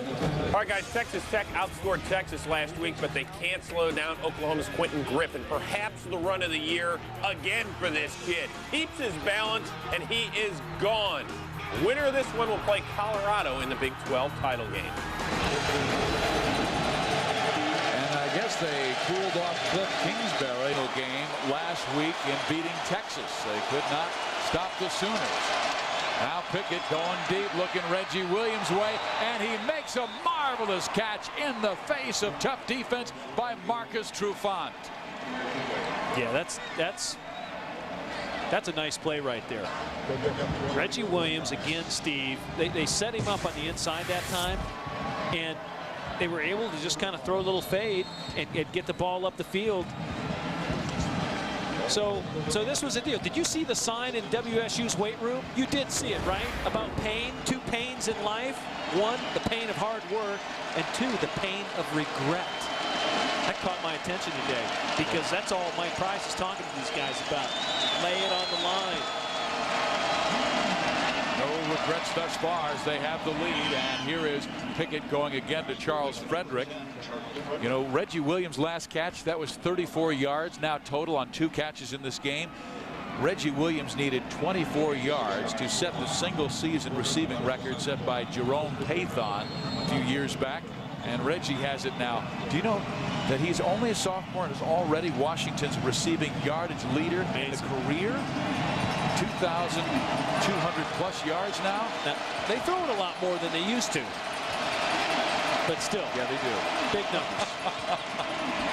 Here's Alexis slashing for the first down past midfield, and that is what Rick Neuheisel told us last night when we met with him. He said Cody Pickett is as good as any Washington quarterback, but he said he also gets more chances.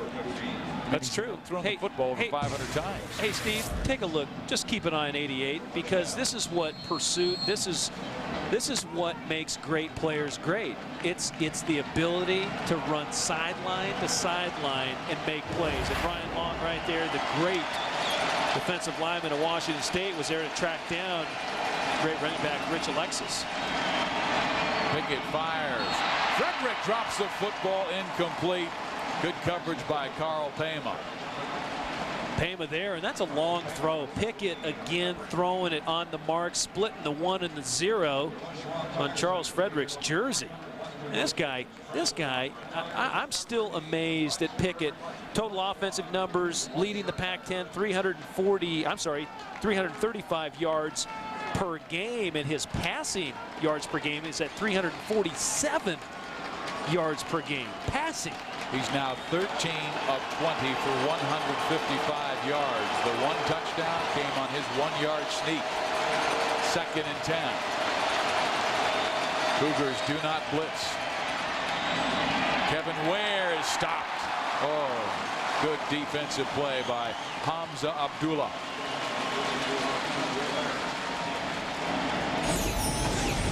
Here is our online question. Name the fiercest rivalry in NCAA football this weekend. Yale, Harvard, Brigham Young, Utah, Michigan, Ohio State, Auburn, Alabama, or the Apple Cup. How don't you have SC UCLA on there? You can have that as your write-in vote. My friends at FoxSports.com. I got it. Trey Lurson does such a great job with FoxSports.com weekly. Glad to be a part of that. 3rd and 10. Pickett with time, completes it for the first down to Charles Frederick, who wasn't sure where he was, so he leaned forward to make sure he got the first down, and he got it by an additional 2 yards. Well, that's their 3rd conversion on 7 attempts, a 3rd down, Steve. And, you know, they march along at that 47% clip season long, but that again, heck of a throw. Great pattern development by Washington. They got guys spread across the field, and, you know, again, Cody Pickett, when he's hot, he's hot. Well, Frederick's been his go-to guy. He has 6 catches now for 71 yards.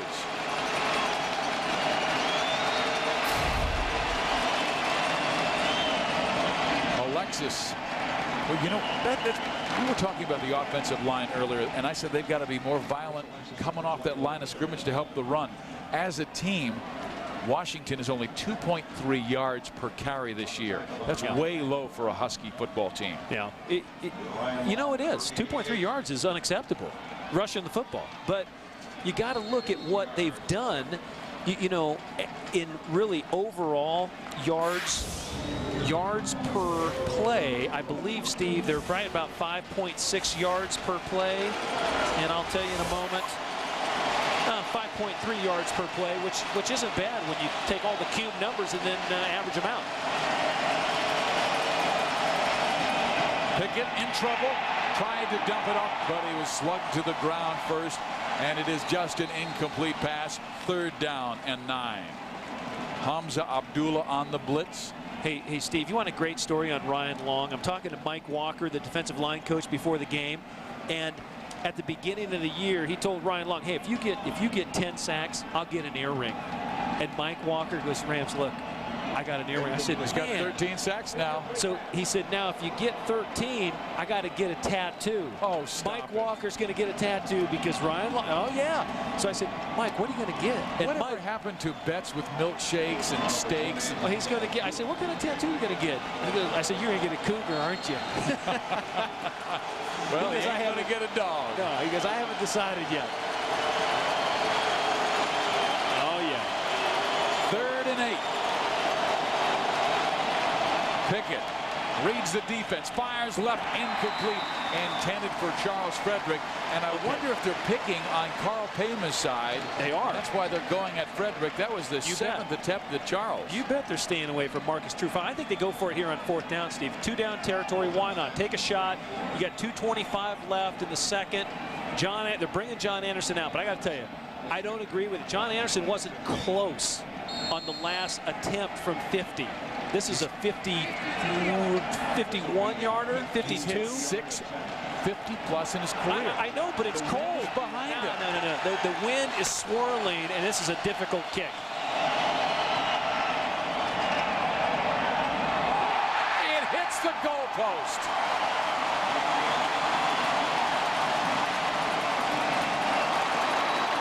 Call it crazy. I'm going to play to win now. I know points are points. There is no gimme in a 51-yard field goal. And yes, it's close. But guess what? He hit the post. And he had plenty of leg, too. Yep. Well, Anderson trying to cut the lead to 7. It's still a 10-point Cougar edge. I didn't like how he missed the first one from 50. He shanked it hard left, and you know what? Tried to overcompensate. You know Mike Price won't play conservative with 2:18 left. Heck no. He runs the bootleg, and Gesser runs out of bounds near the Washington sideline. 2:12 to play in the first half. Coming up at the half on our Nissan report, Chris Kellen and Artie will take a look at scores and highlights from this rivalry Saturday. Ohio State knocked off Michigan. They'll have highlights of that game. USC not only beat UCLA, they got them good. Those Trojans, they're knocking on that BCS door. They will entertain Notre Dame. USC beats Notre Dame. They should be going to a BCS bowl. Down the field they go. Jerome Riley inside Washington territory to the 36-yard line. You're right, Steve, about, and I don't mean to detract from that play because that's a great throw by Jason Gesser. But and we'll talk about this in the second half, I'm sure. But the Pac-10 this year really they got some qualified teams to play multiple BCS games. They had Riley being covered by Ben Madavi, a middle linebacker. Well, you know what? Washington has not had the answer to number 84 today at all. Jerome Riley has run the ball effectively on a reverse. He's caught a couple huge plays down the field. And you know what? Mike Price told us he's our best receiver. Jonathan Smith just got lit up. But I think they got 3 great receivers, and they do. I mean, DeVar Darling, you can't argue. DeVar Darling, as Mike Levenseller said, prototypical NFL player. I mean, 6'3", 205, strong coming off the line of scrimmage, too. You can't bump him because he'll knock your teeth out. He power cleans 330. That's why you can't bump him. Strong man. Second down, 10 yards to go. No pain, no gain. 6'6", off left side. 5 wides. Gesser going deep. Almost intercepted by Nate Robinson. It looked like there was a miscommunication because Darling cut his route short. And the pass went way over his head. Yeah, 5 wides. Jason Gesser, he thumb pointed. He knew he wasn't right here. Watch him. He gets the ball. This is where he's so good. Yeah, they sat it down. He sat it down because Nate Robinson was over the top. So if you got a defender over the top, you've got to sit down. Third down for Washington State. Washington State with 3 timeouts. 1:06 left. Blitz on. Gesser over the middle. There's Bieneman again. First down. Inside Husky territory to the 22-yard line. That is such a huge play. Bieneman looked like he late released. Steve, he kind of snuck out. He's going to be right over here, okay? And he ends up delaying. Watch, little sneak. Oh, man, that's like a little F delay. It's just like a fullback, okay? But you're utilizing your tight end who lined up at the end of the line of scrimmage. Comes underneath. You let the defensive lineman come in a little bit. Linebackers, DBs get their deep drops, and you're able to put it up underneath. How about Bieneman, though? 3 catches in the Apple Cup game after only 7, and this is a kid who's a true freshman. Gesser doesn't go to his tight ends that much. Only 1 Cougar tight end had any receptions in their first 10 games, and that's Troy Bieneman. Well, 7. Hey, credit the Washington State offensive line, Steve. Credit them because Gesser comes in with the least amount of sacks on a quarterback in the Pac-10. Jonathan Smith slashing through for about 6-7 yards. That offensive line's doing a great job. Josh Parrish, big tackle, number 50, left tackle. He's a man, 6'6", 320. Well, Jason Gesser, you talked about his leadership. This is a guy who just knows how to win. Hey, just win, baby, right? I mean, at the end of the day, what counts? W's. 23-9 as a starter at Washington State, and of course leading the Cougars to school record number 3 ranking, and they're not done yet. That number 3 ranking, you never know. I mean, BCS and Mike Price is talking, hey, let's go. Okay, over under. Mike Levenseller right there too. Look at the last several years. Look at where Washington State is, Steve. They're number 3, okay? And to me, that is so awesome. Oregon right there, 18-5. Texas, 20-4. And then, you know, you're the champion until someone knocks you off. 21-0 the last 2 years. Wow. We talked with Coach Mike Price about his senior quarterback Jason Gesser. I want him to have the ball a lot because he's really the guy. He's really made this team and this program. You know, he's held us together through the rough times, and he's a winner, and he's just a real special guy. He's probably the most valuable player that's ever played at Washington State in the school's history. And that says a lot. Here goes Gesser. First down, first and goal at the 6-yard line. I mean, when you're talking about people like Jack Thompson and Tim Rosenbaugh and True Bledsoe and Ryan Leaf and Mark Rippon, and you're saying this kid is the best in the school's history, that's saying plenty. And Steve, yeah, I mean, his comment was kind of, it got muffled a little bit right at the end. Because if you don't see those words coming off Mike Price's lips, the most valuable player ever in the history. Ball, personal foul on the defense. Half the distance to go from the end of the run. Ball will be on the 3-yard line. In the history. Automatic first down. In the history of Washington State football. Man, that's saying something right there. Look at the names. I'm telling you. Bledsoe, you know, first pick in the NFL draft. Ryan Leaf, big time collegiate player, struggled in the NFL. Jack Thompson, nice career in the NFL. And there's a throwing Samoan. He had one of the greatest passing games against Washington, 311 yards and 5 touchdowns in 1976. Smith going outside. And did you know who was he throwing to? Passes went to Mike Levenseller, the offensive coordinator for Washington State. Mike Levenseller, the guy that never wears a coat. He's unbelievable. He's showing those guns, man. That guy, I don't blame him. 46 years old, the guy can run with an 25-year-old. Probably could run with all the 18-year-olds coming in on campus. Well, Jason Gesser, in a little spoof they did on Oregon, putting up Joey Harrington in Times Square, they went to Dusty, Washington, population 19, and they put his picture on the side of a grain silo.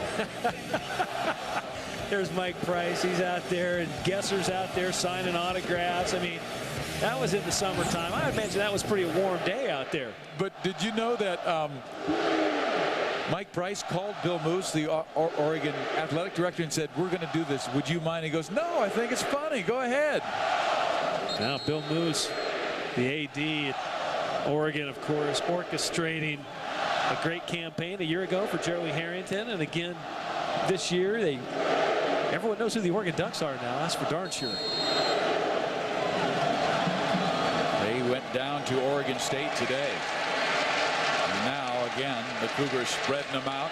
Second down and goal, and Gesser didn't like what he saw. No, it's Washington calling timeout because Washington substituted a bunch of people, and then all of a sudden Washington State had a different personnel grouping than what they thought they were going to get. They didn't have the right personnel on the field.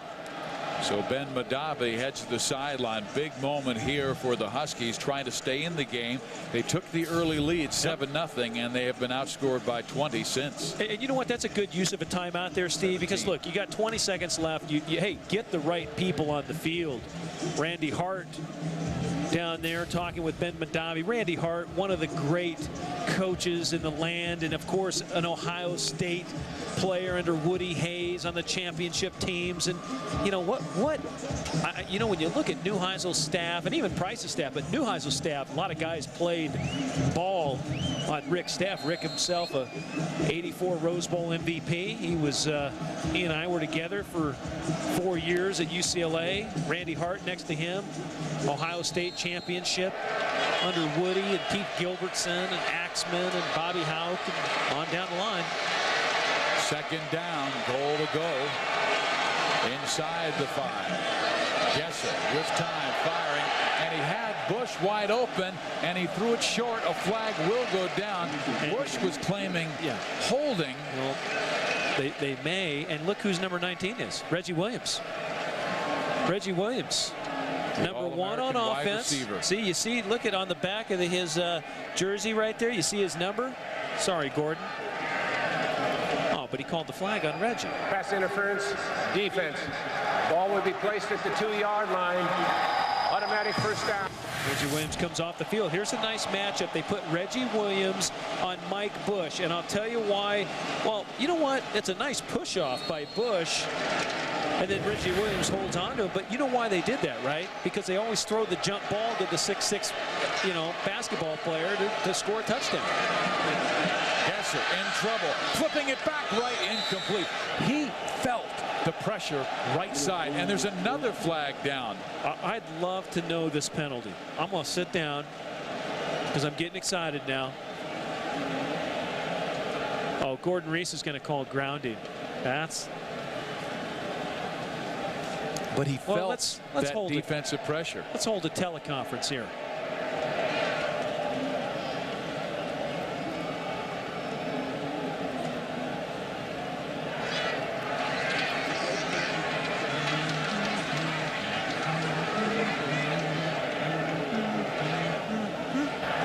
The foul for intentional grounding is going to be waved off. The quarterback was outside the 5-yard belt, and the ball did cross the line of scrimmage. Therefore, by rule, it's not a foul. Wow. Gesser didn't drift that far.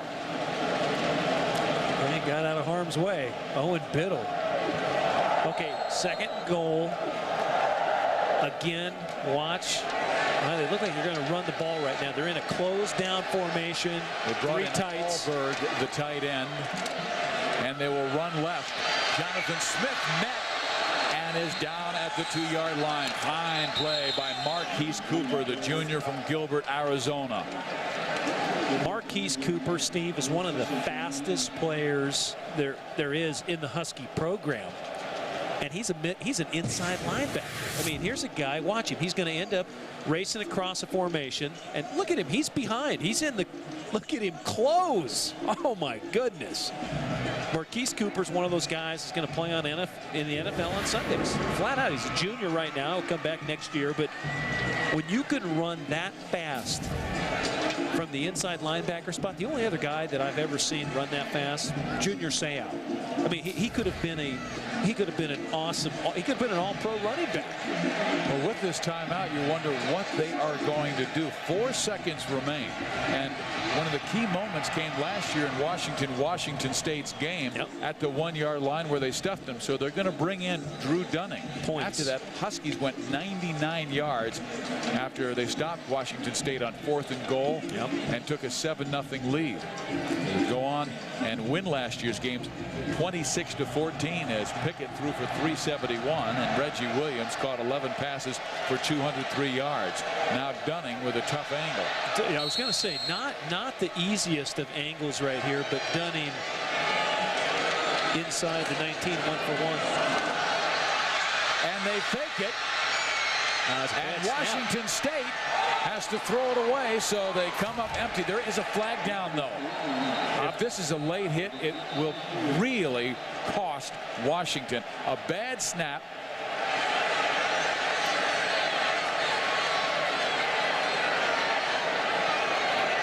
Boy. Ah, boy.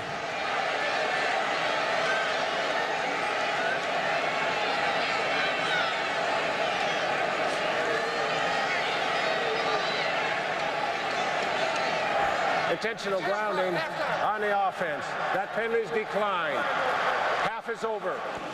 That is a great series by the Washington defense to keep Washington State out of the end zone. The holder, Colin Henderson, Steve, never got the ball down, and we all know he's a great thrower. He just ends up trying to make a play. That's his first incompletion in his career. Yeah. He was 10 for 10 prior to that, and Mike Price is furious. Yeah, because those 3 points, boy, I tell you, you need those points at the end of the half. 17-7. Cougars with the 10-point lead. They need a victory to clinch at least a spot in that Rose Bowl. Let's go to Rich Waltz. All right, thanks, Steve.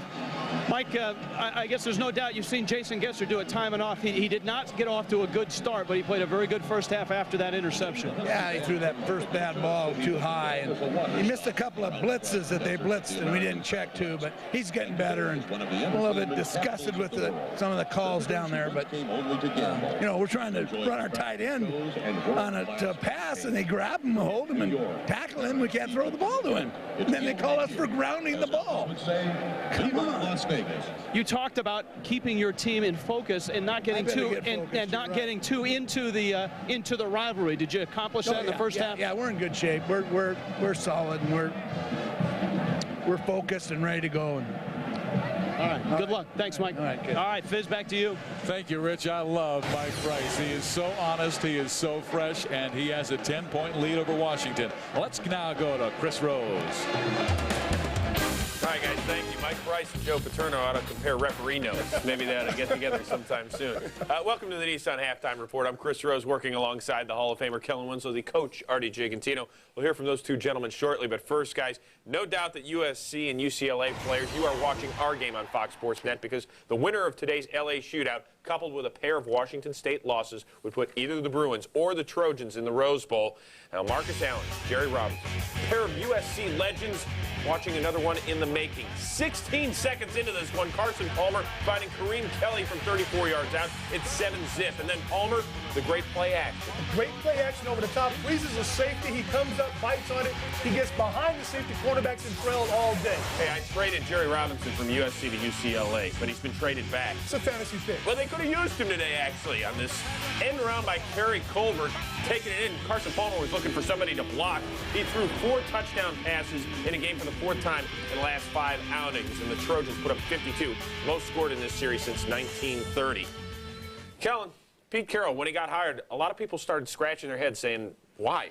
Don't point at him. Okay, you can point at him. But now everybody, including Artie, patting them on the back, and They're they should. trying to get on the bandwagon. Artie's trying to get back over at USC. But let me tell you what happened with USC this year. The coaches were daring. They made some changes. They were not afraid to change around the secondary, looking for the right combination. That defensive line came on and played well. And offensively, he turned it over to Norm Chow and got out of his way. And these players have really bought into this system, especially on offense. And Pete Carroll and staff and players have now won 13 of their last 16 games. USC is going back to the elite level in college football. They're still alive for the Rose Bowl, but that's only if Washington comes back and beats Washington State and UCLA against the Cougars next week. Hey, still ahead, Ohio State was just 60 minutes away from a Fiesta Bowl berth. They needed the full 60 against their arch rival. An unbelievable finish. We continue on the Nissan Halftime Report. This is your chance to be part of the madness. An automatic bid to the big dance is on the line when the men and women of the Pac-10 hit the hardwood. The men's tourney returns to Staples Center in Los Angeles, while the women do battle at the Compaq Center in San Jose. Tickets are going fast. The Pac-10 tourney returns next March. For more information, log on to www.pac-10.org or call Ticketmaster at 213-480-3232. What's going on? I think they're having computer problems. Why don't we ever seem to have computer problems? Well, we have Dell's. They're super reliable. And if there is a problem, Dell's service and support can get us up and running right away. That's not fair. Get the performance and reliability your business needs today and tomorrow with a Dell Dimension desktop with an Intel Pentium 4 processor for $699 or Dell Business Notebook starting at just $1199. Ellen, could we have an occasional computer problem? Because our computers work, that means we won't be working this weekend. She's got a point.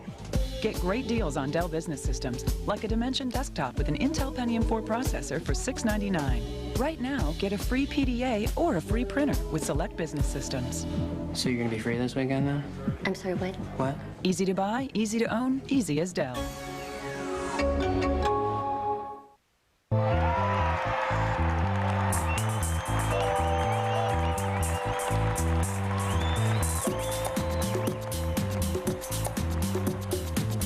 Cavett Pinot Noir from the Cavett collection. Make it interesting. Okay, Pete here is going to try to hit, hold on, that target with the Devastator, a rocket launcher designed for Ratchet and Clank.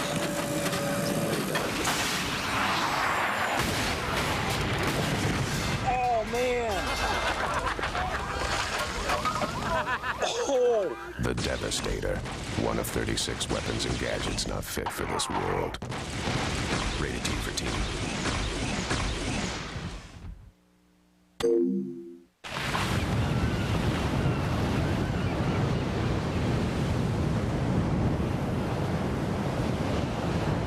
The new Element, coming this December from Honda.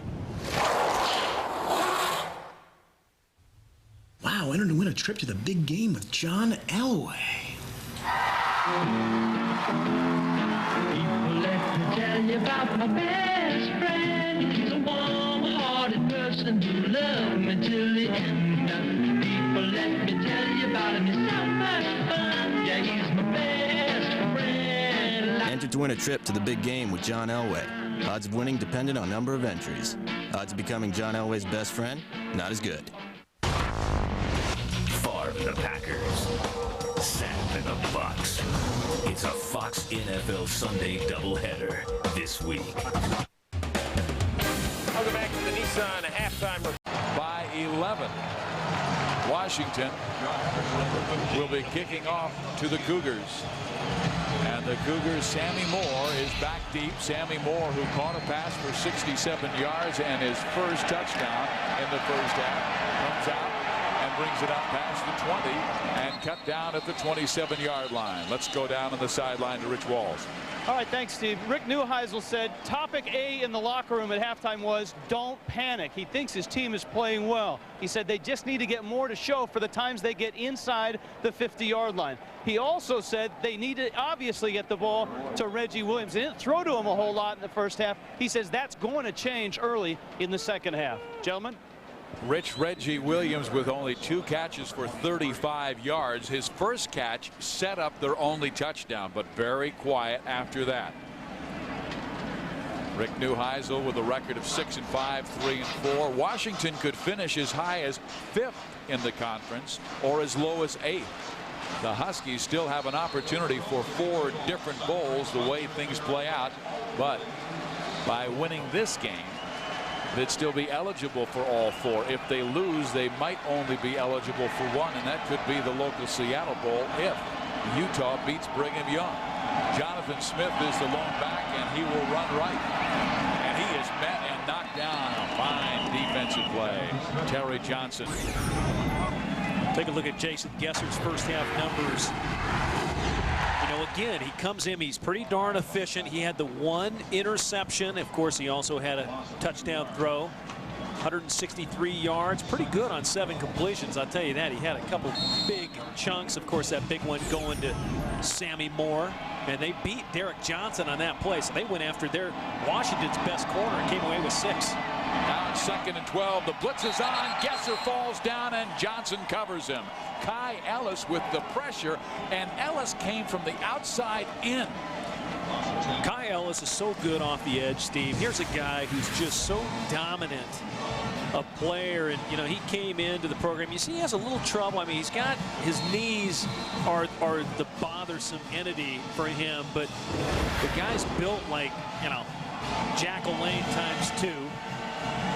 Jack LaLanne, of course, still going, still doing push-ups every day. I read an article on him recently, man. The guy's just father time.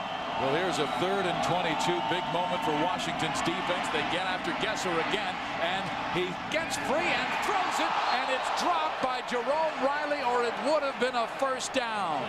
Well, what's going to happen, Steve, I believe he was past the line. Gesser was past the line of scrimmage when he threw the ball.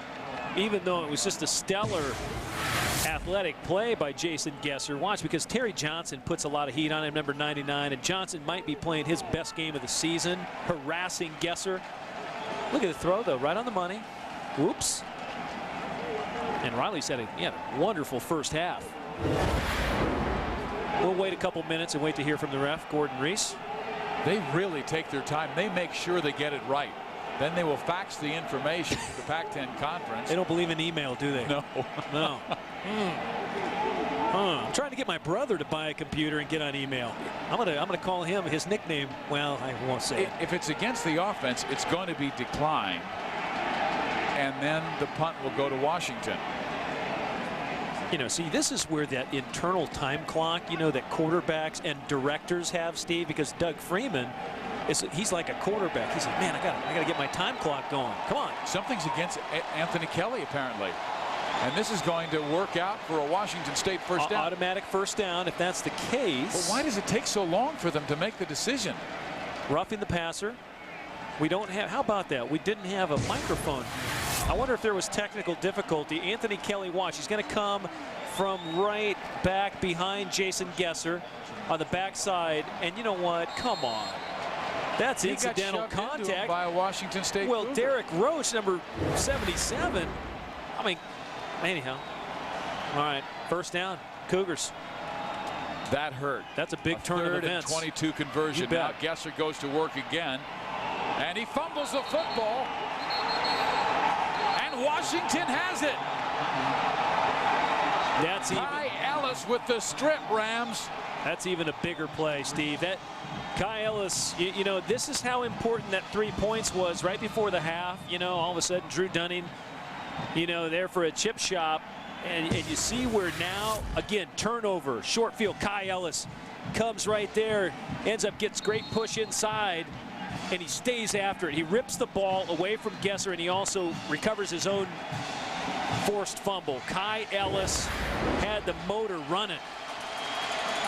Cougars by 10. That could change. Alexis firing through, first down inside the 25-yard line. Doesn't take much, Steve, in games like this. So much emotion. And take a look at Rich Alexis and his FedEx numbers. First half ground stats, 35 yards right at the middle. How about that? 11 carries. Keep bringing it. Although, you know, he bent that one, kind of went to the right, ended up in the middle for a big gain. Nice look at where they're tapping into that Washington State front. Again, keep your eye on that guy, Ryan Long.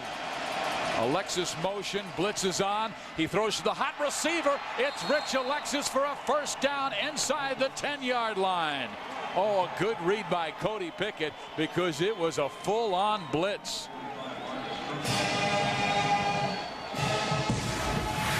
Take a look, Cody Pickett again, Steve. You see where he's looking on the snap of the ball, the other side. He's looking left.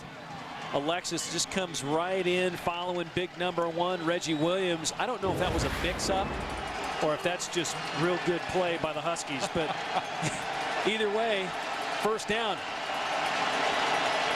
Now they fake to the fullback, throw to the wide receiver, and like Rick Neuheisel said to Rich Walsh at halftime, we are going to get the ball to Reggie Williams. They do here for 5 yards. He does a great job on just down and out. He seals himself off like a basketball player. You know what? That's what football is. Football is just a real fast game of hoop on some fake grass in this instance, where you got to shade each other. You got to shade the defender. You get a lot of 3-on-2s, 2-on-1s, and you got to protect the ball. Pickett giving it to Zach Tuiasosopo, and with that last pass to Reggie Williams, Cody Pickett became the first passer in Pac-10 history to throw for over 4,000 yards in one season. How about that? How about that? And the first thing that blows into my head, of course, is 4,000 yards equals how many millions of dollars at the next level? Oh, you know what? It's all about the game. He's playing it for the love of the game. I know. At the next level, it's all about the money. It's 3rd and goal. Sorry to go that direction. Double tight end. Pickett drops the ball and is cut down at the 15.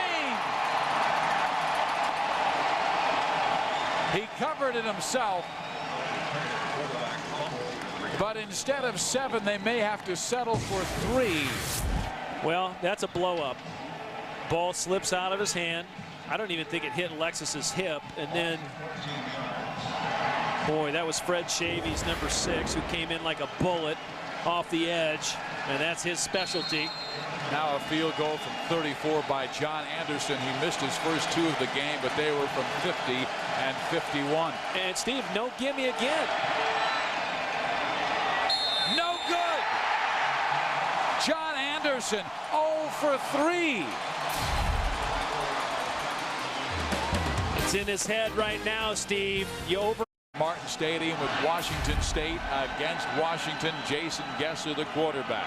And Gesser will give the football to his running back, John Tippins, and Tippins a short gain to the 25-yard line.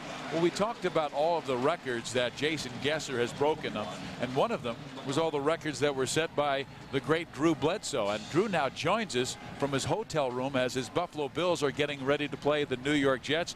Drew, I would imagine this matchup, the Apple Cup, has some great memories for you. Oh, man, it's the game we played in '92 in the snow when we knocked off the Huskies. It was my last home game in college, and it's still my greatest memory in all the sports and playing that game. I was, regardless of the Super Bowl or whatever you want to talk about, that's my favorite memory in all the sports. Meantime, Gesser goes back deep to the right side. Let's go back to the '92 game, and I wanted to ask you, Drew, was the pass intended for Philip Bobo or C.J. Davis? I'm taking that to my grave. Of course I was throwing it to Bobo. Of course. No, I'll be honest. I was throwing the ball to C.J. I'll go ahead and be honest there, but Philip came across and made a great catch on the play. We ended up having a snowball fight underneath the goalpost. Hey, Drew, as a former New England Patriot, I could talk to you on alumni status now, but I got to tell you, man, you made me proud a year ago serving. I mean, you were the ultimate team player in the run to the Super Bowl, and at times you stepped in. I mean, you stepped up in the AFC Championship game and had one of the best games of your career because you won that game. And of course, going to the Super Bowl had to be a great experience, but now, after having lived that great experience, the people in New England love you, the people in the state of Washington love you. Now, upstate New York loves you. What's up with that? It's crazy. Never would have seen it coming in a million years, but it's been an absolutely great situation.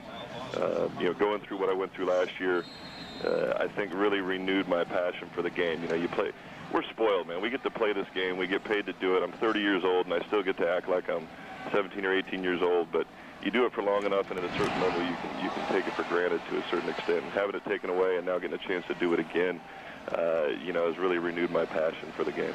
And Drew, Washington just partially blocked the punt by Washington State. Again, Drew Bledsoe cannot see the action. He is on the phone in a hotel getting ready for the Buffalo Bills game against the New York Jets. But you were talking about your youthful enthusiasm. Did you learn any of that from the guy who coached you at Washington State, Mike Price, who's one of the funniest guys in the game? Mike Price has got to be, you know, one of the coolest coaches in the nation to play for. He coaches with a passion and excitement for the game, and that carries over to his players. Playing for Mike is just an awesome experience, and I'm just so happy for him to see the success that he's having here the last couple of years. He is one of those guys where, as they say, sometimes nice guys do finish first, but I would imagine the joy that you had playing for him. But Mike did reveal, he said, you know, I think Drew was a bit nervous when the snow started falling before the game and warm-ups. Were you? No, man, I was having a ball in the snow. I was out there, I was playing, Lynn Swan was doing the game, so I'm out there playing catch with Lynn Swan, which is cool regardless. And then with the snow flying around, man, I was as relaxed as could be going into that game. I think Mike was the one that was nervous. Hey, Drew, tell me your personal highlight, college or pro, to date.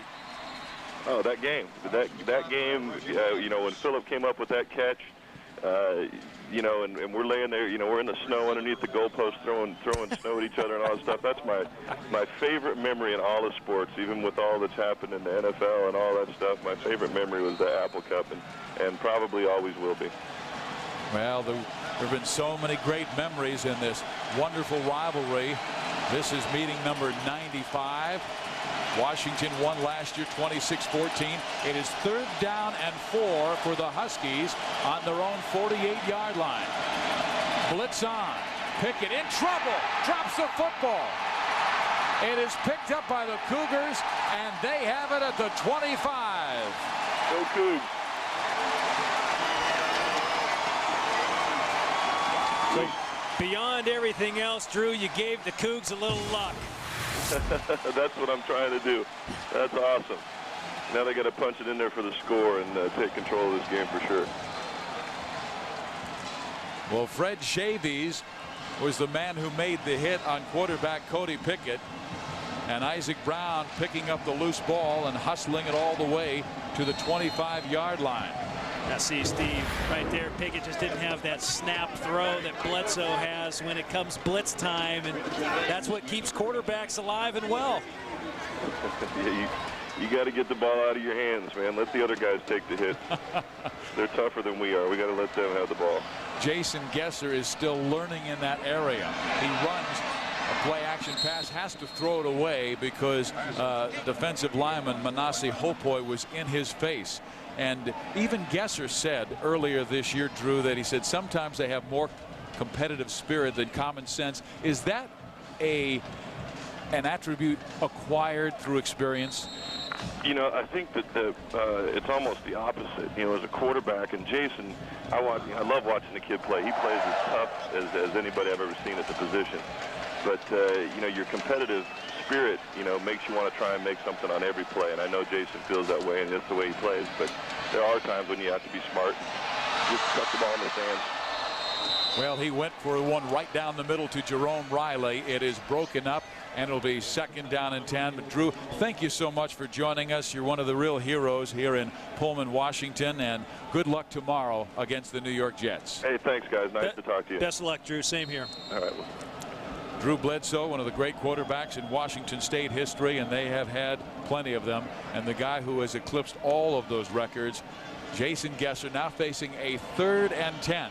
He will send 2 wide to the right side, and Mike Bush and Jerome Riley, and DeVar Darling might be in single coverage on the left. Now he goes motion.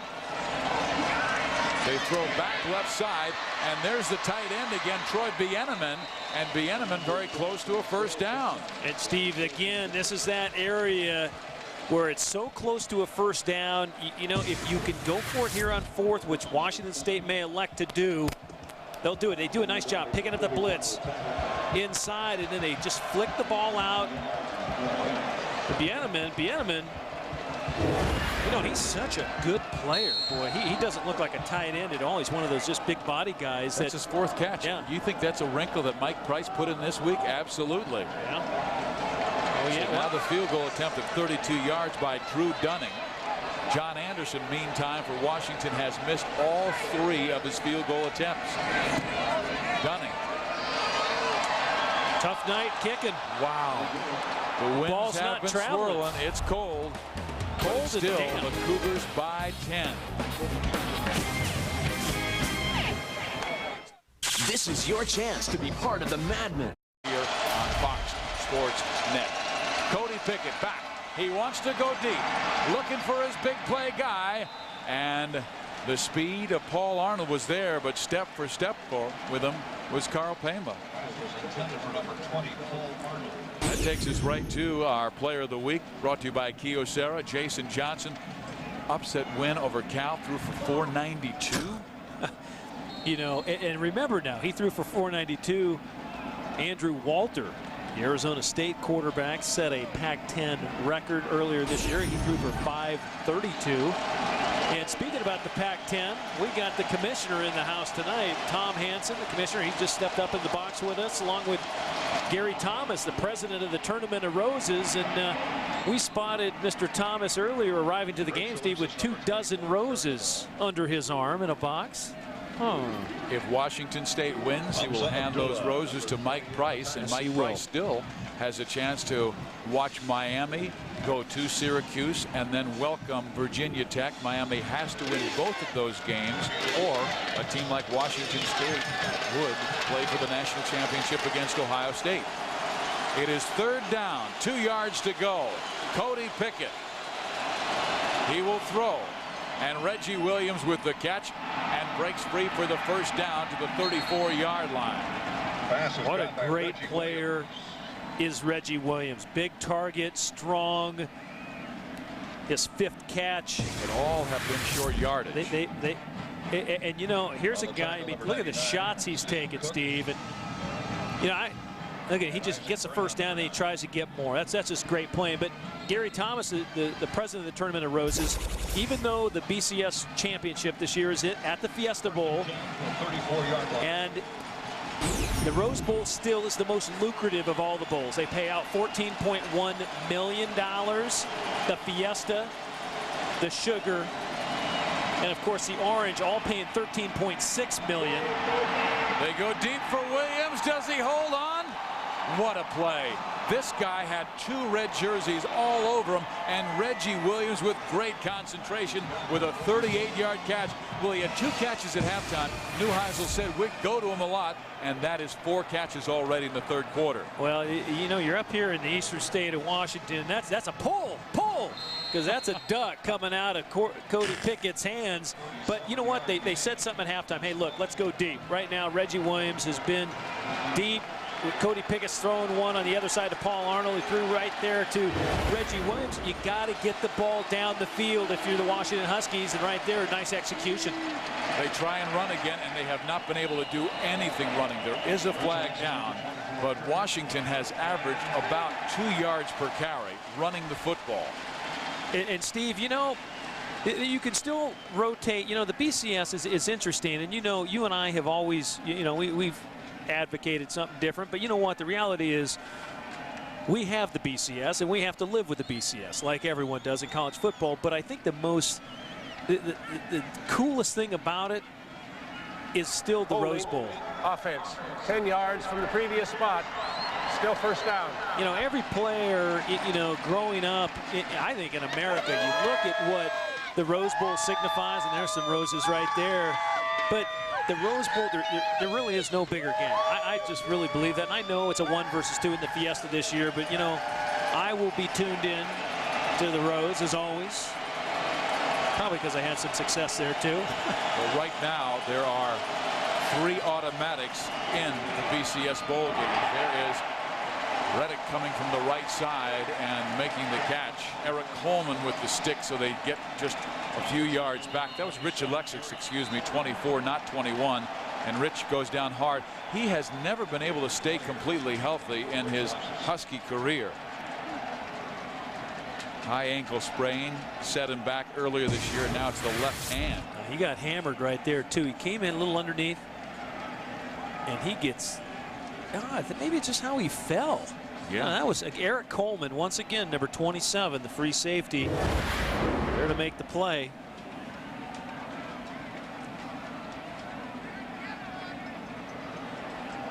So you were saying that the automatic berths, Steve, in the bowls, Miami, they go to the conference champs. They right? won the Big East. That's right. Ohio State, because they won the Big Ten. Yep.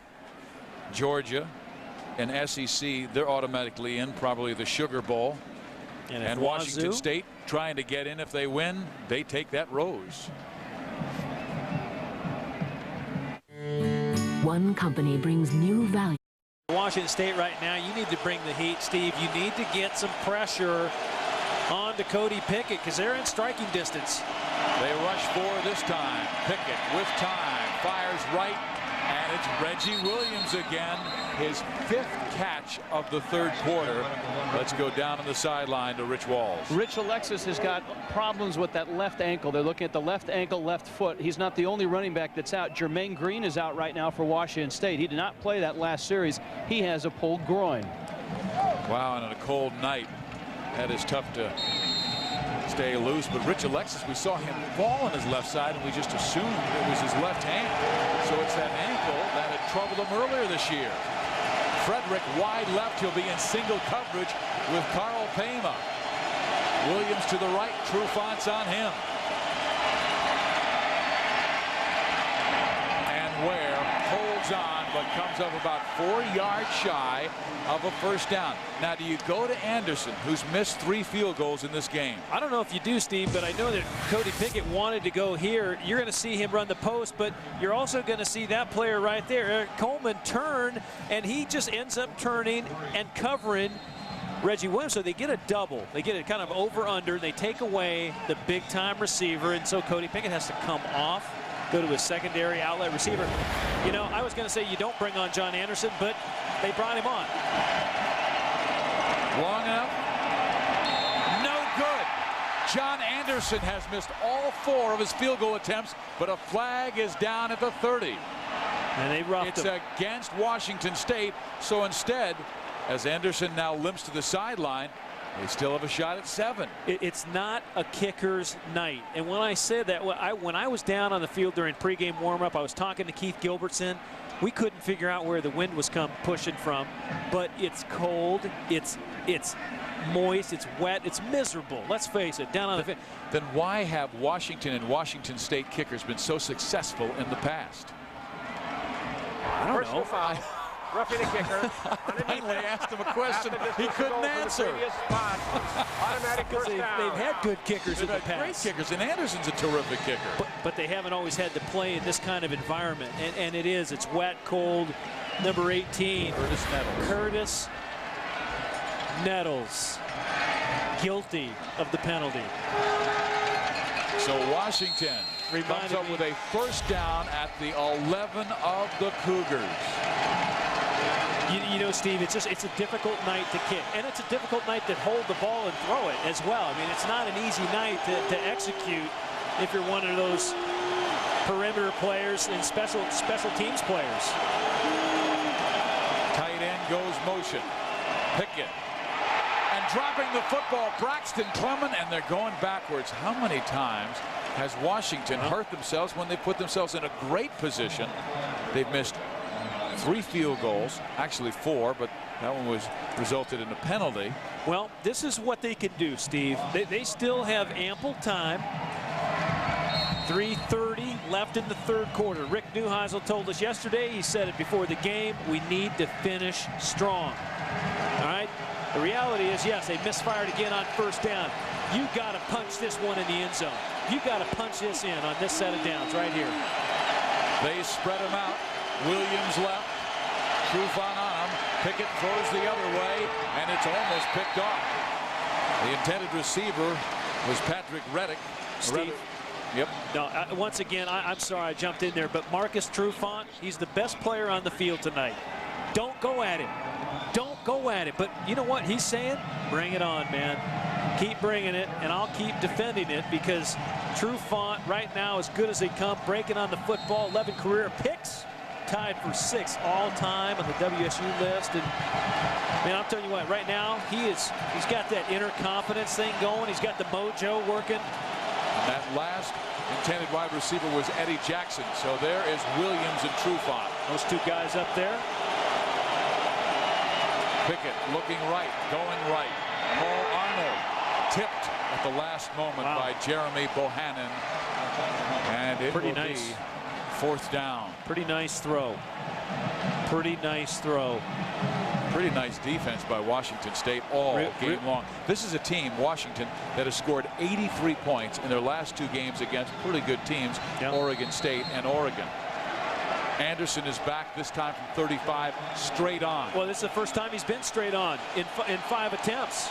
First time. Up. Got it. His first. Washington within 7. Wow, entered to win a trip to the big game with John Elway. People, let me tell you about my best friend. He's a warm-hearted person who loved me till the end. People, let me tell you about him. He's so much fun. Yeah, he's my best friend. Entered to win a trip to the big game with John Elway. Odds of winning dependent on number of entries. Odds of becoming John Elway's best friend, not as good. So brutal. So evil. So deadly. Mortal Kombat Deadly Alliance. Rated mature.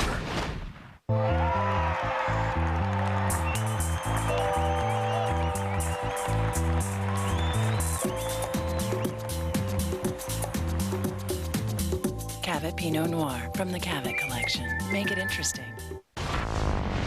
Favre and the Packers. Sapp and the Bucks. It's a Fox NFL Sunday doubleheader this week. This November, Fox Movie Channel presents some of the greatest comedies from more than 60 years of 20th Century Fox. You never had it so good. Join us on Thanksgiving Day for a comedy feast featuring 67 hours of hilarity to celebrate. With Washington down to Washington State 17-10. John Anderson with a short kickoff to the 6-yard line. And Jonathan Smith brings it back and is knocked down shy of the 20-yard line. So now it is Jason Gesser time. This is an offense. The Washington State Cougars average 34 points per game. They've been held to 17. Washington, meantime, has an excellent offense, averaging 31.5, and they've been held to 10. You see Anderson finally finishing that drive. That's right. Nissan scoring drive, 12 plays, although a lot of those plays went backwards. A lot of them went backwards, but they were still able to get points. At least they got points out of it, Steve. Tippins past the 25. Tippins first down and more. Tippins to midfield. Well, Marquise Cooper finally came over and dropped the hammer on him, but Tippins, what a nice run that was. Man, that is beautiful. That's why they're going to end up coming. Little delayed draw, bang. They lock up the linebacker right there. He puts a move on Owen Biddle in the open field. Biddle not even close. Olay. Tippins up the field, gain of 36. First down, Cougars. And that is picking up Jermaine Green, who is the starting tailback. Green not playing in this second half because of a groin pull. The only thing Biddle didn't have was that red cape. You know, Olay, man, that was... Tippins went right by him like he wasn't even there. Matador defense. John Tippins, a big man. Yes, he is. Came in at 235 pounds. Mike Price said that's too heavy, lost 15. And now he is over 500 yards rushing himself this year.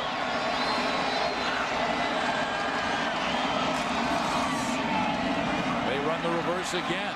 This time it smelled out nicely and covered by Washington for a 3-yard gain. After earlier in the contest they went for a 35-yard run by Jerome Riley. Greg Carruthers, number 34. You know, this offensive line, Steve, they just keep plugging away, locking up on people, big on big. neutralizing the defensive front of the Huskies, and that's where the Huskies had to show up tonight. Terry Johnson, 99, Kai Ellis, 90, Jafar Williams. But that offensive line of the Cougars right now, the deciding factor. They run Tippins again. He will come up shy of the first down, but a late lunge brings him within 3 yards. On 3rd and 3 now. Let's see if they stay in the ground or if Gesser kind of scrambles around and finds somebody open. That's what that Washington State offense does so well. It's hard to game plan against them because they're effective at both running the ball and spreading you out and passing the ball. And right now, I'd say by formation, they're 3-by-1, okay, formation. I'd say they're going to pass. They do, and Gesser firing it, and it's complete for a first down to Jerome Riley. You know, Gesser comes to the line of scrimmage and he says, okay, who has single coverage? Yeah, and yes, he does. He finds him. Well, and you know what pro football is all about, Steve? Honest to goodness. I mean, here's Riley. He's going to shoot out here in the flat. Just hang. He's just kind of the outlet guy. If they go with him, you know, he doesn't throw it. If they don't go with him, Biddle over there, and Ben Madavi there to finalize the tackle. But what's interesting in pro football, the quarterback, your lone responsibility, find the guy that's single covered. And trust me, it's hard to do. Gesser finds him a lot. He is only 9 of 19, even though he's completed almost 60% of his passes during the season. Tipping over a couple of tacklers and gaining about 4. The thing in pro football, they run so many combination coverages, it throws you off. But check out Derek Roach, the big offensive guard. He's having a great game. He took out Terry Johnson, and then he climbs the ladder and dives at Ben Madavi and sends him flying. And that's big time play right there, Steve. He's never been a reserve. He has started all 4 years in the Palouse. Roach, the right guard. Gesser from shotgun. Again, the flip. Mike Bush, the catch. Bush drops the football, and Washington has it. Cooper, Marquise Cooper, Steve. Again, speed is the factor. Marquise Cooper comes from his inside linebacker position all the way out to cover the flat, and Mike Bush looked like he just lost the handle, Steve. It looked like Bush just flat out dropped it. I don't know if it got swatted out of his hands or not. And Washington now +2 in turnovers, and that has helped. One-on-one. Oh, Wilbur Hooks. Wilbur Hooks is there to knock the ball out. Nice play by Wilbur Hooks. And Wilbur Hooks, of course, if you knew where he's been playing on the Nate Robinson, that little corner blitz, Hooks came over to pick up Bush, knocked it out. Cooper recovers. Nice play. So the Huskies have a chance to tie it. 6 seconds remain before the 4th quarter, and that has usually been Husky time. Washington has always been a brilliant 4th quarter team under Rick Neuheisel. Good job, good job, good job. This year, Washington State's come from behind. And how many? 7 of 10. 7 of 10 5 games. yards the previous But they're drive. ahead. Still first down. They're ahead now. Well, they were behind again, though, at the beginning of the game. You know what was interesting about Washington?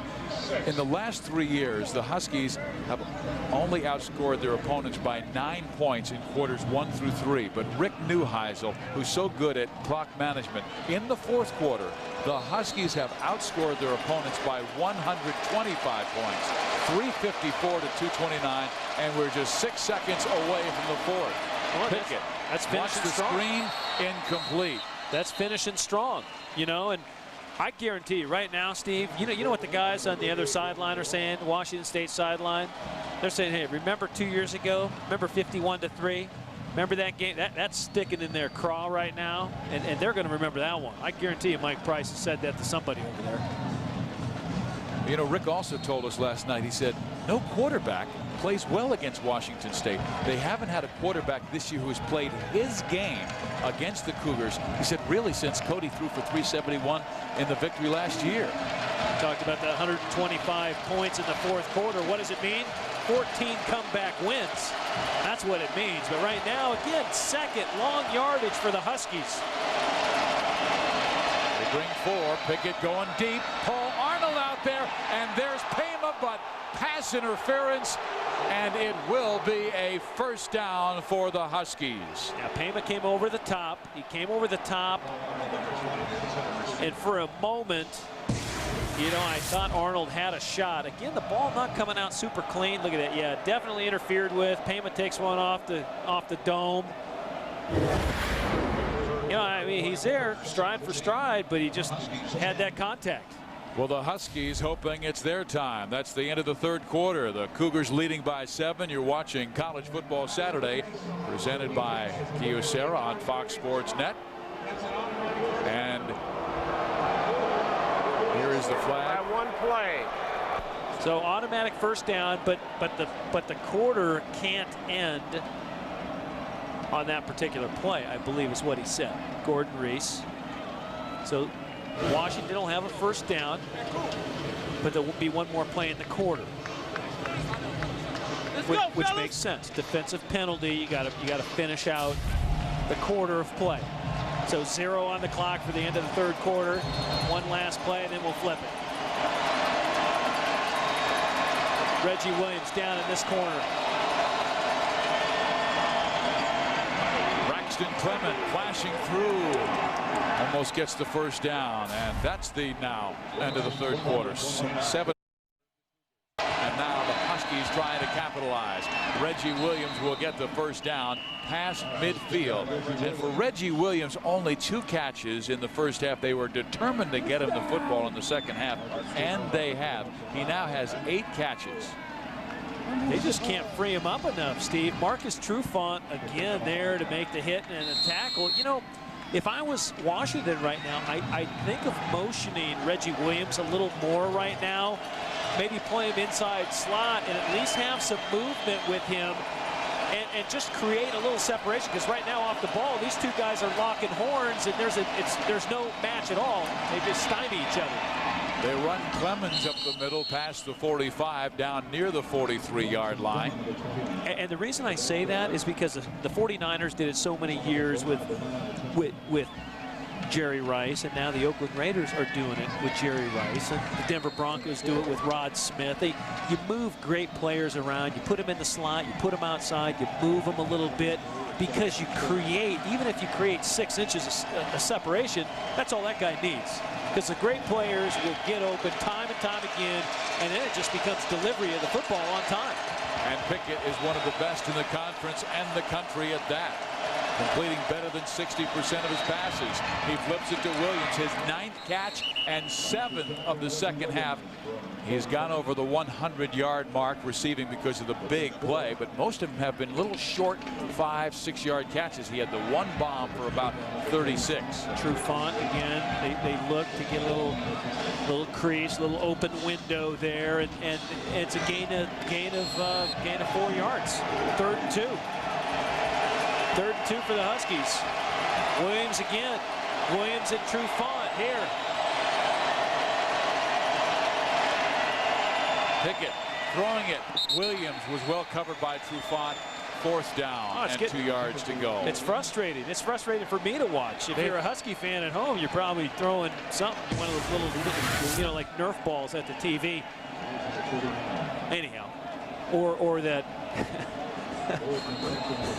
I can't even say it. It's so ridiculous. Anyhow. Go ahead and say it. No, I wasn't gonna. Before. I wasn't gonna. Can't. I'll tell you later. Derek McLaughlin.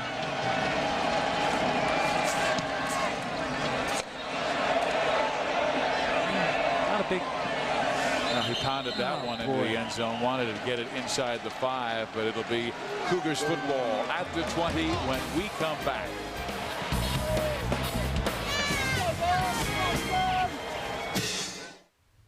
Wow, entered to win a trip to the big game with John Elway.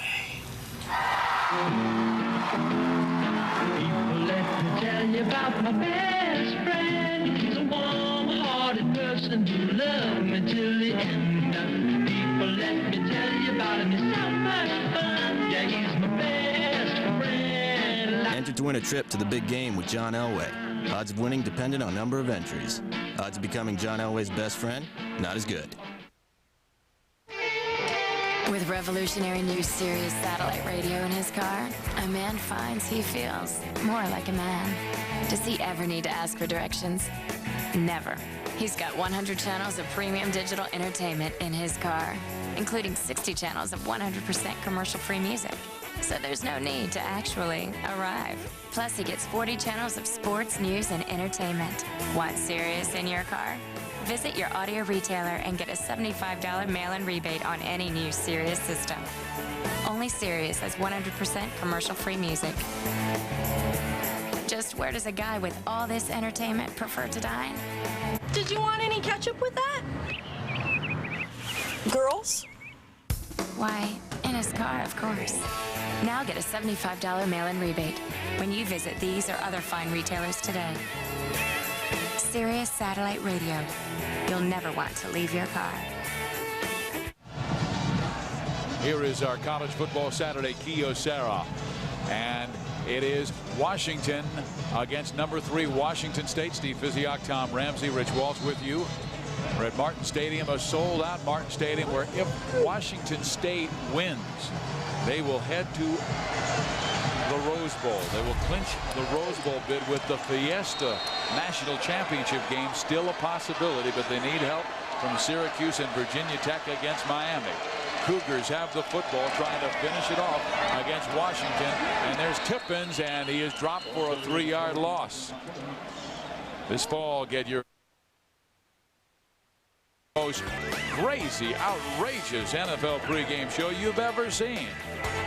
Michael Irvin, Tony Siragusa, and Tommy Davidson. Pregame shows may never be the same, so start your day off with this one presented by the U.S. Postal Service. That's the NFL show on Fox Sports Net. 3 wide left, 1 to the right. The 1 to the right is DeVar Darling. Yeah, DeVar Darling's been pretty quiet. Gesser flips it to his tall wide receiver Mike Bush, who at 6 feet 6 inches tall was one of the top players on the Washington State basketball team the last 4 years.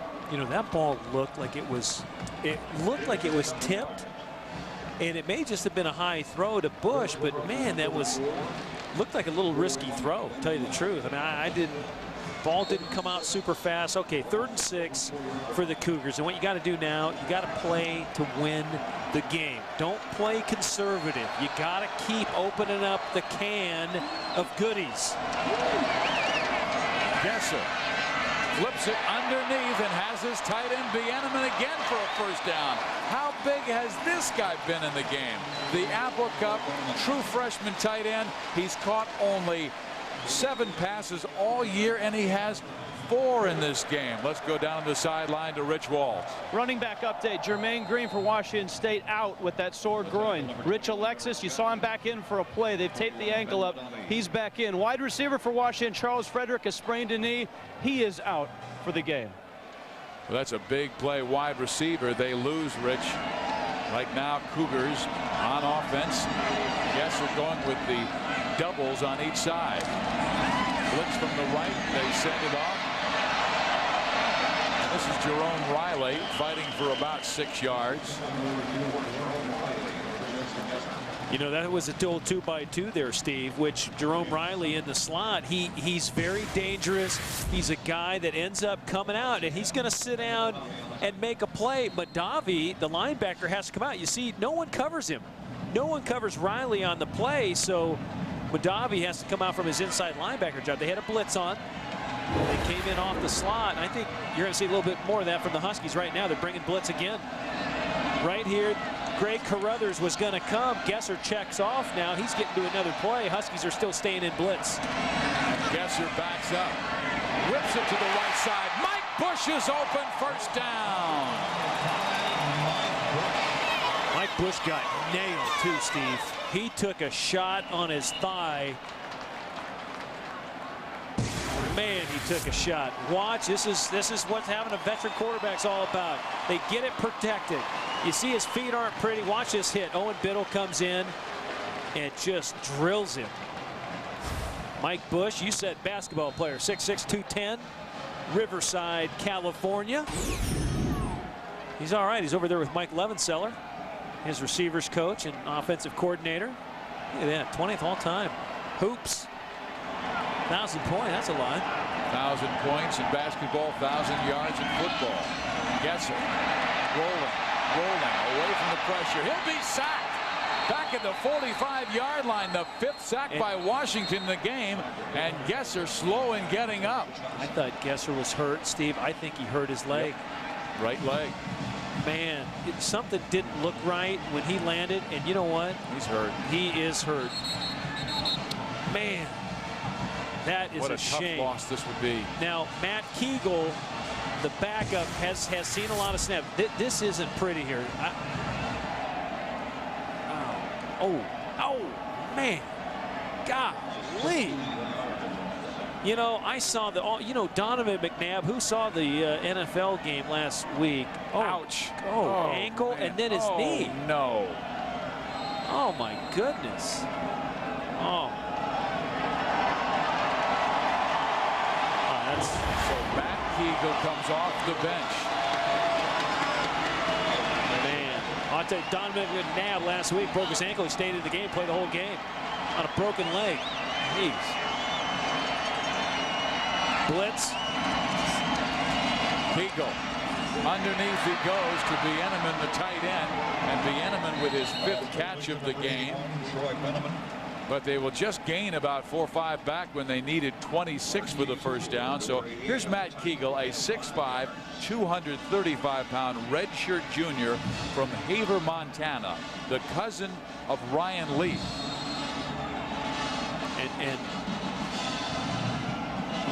Oh man, I'm still thinking about it. There's Jason Gesser getting worked on over there, whether ankle or knee or both. But Kegel is very capable, Steve. Very capable. 3-by-1, 3 wides up top, 1 down below. And they sack him, rip the ball free. It's down and loose, and the Cougars will cover it. Riley Fitzchapel, very alert. That ball was just sitting there for about a second and a half. Manas Hopoi again, number 56 there. But Fitzchapel, you said, Steve, big number 78, who's graded out so well at that right tackle spot. He's the one that recovers it. Kai Ellis again just tomahawks the ball out of Kegel's hands, and then Fitzchapel there to recover it for the Cougars. A lucky break by the Cougs. Here's a punt, a high one. Fair catch made at the 26-yard line by Nate Robinson. That's a nice catch by Nate Robinson. Now it's time for the Cougar defense. And he's trying to stiff arm Terry Johnson. And then the ball comes out beyond everything else. Now Pickett blitz on. Cody is swinging out of the pressure. And now he throws it away. Flag will come a-flying. Well, that's not a flag. You know what? This is not a correct call by Gordon Reese. It's not, Steve. Because he was outside. When you're outside the tackle box, you can throw the ball up into the 18th row. I don't get it. Newhouse should be hot. Maybe he's just cold. But you can get rid of the ball. Intentional grounding on the offense. But then what is intentional grounding? Only in the box. Well, that's what I don't understand. Well, that's a rule that probably will be changed next college football season. Watch who makes the play. It's off the edge here. I believe that's Fred Chavis or Ike Brown. Comes in like a missile. I don't know. Hey man, if you're out of the tackle box as the rule states, you can fling it anywhere you want. So there can be no intentional grounding outside the tackle box. That's my understanding. Okay. Well, it's 2nd and 29.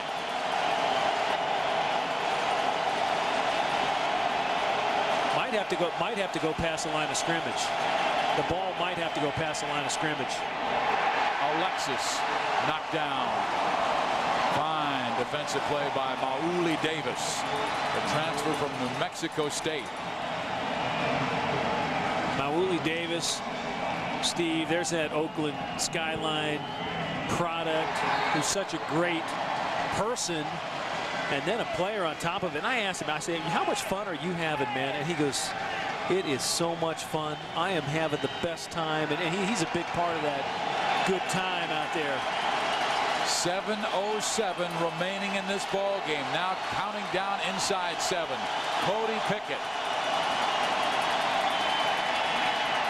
firing deep and incomplete.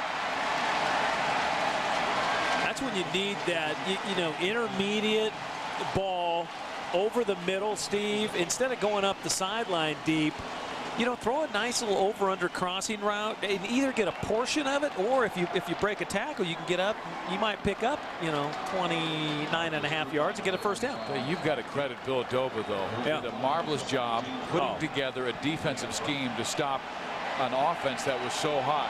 Derek McLaughlin. They're going after this. And they are. And he drops the football, then just pooches it through. A flag will be called, and the Cougars will get it, and they can put this game in the deep freeze.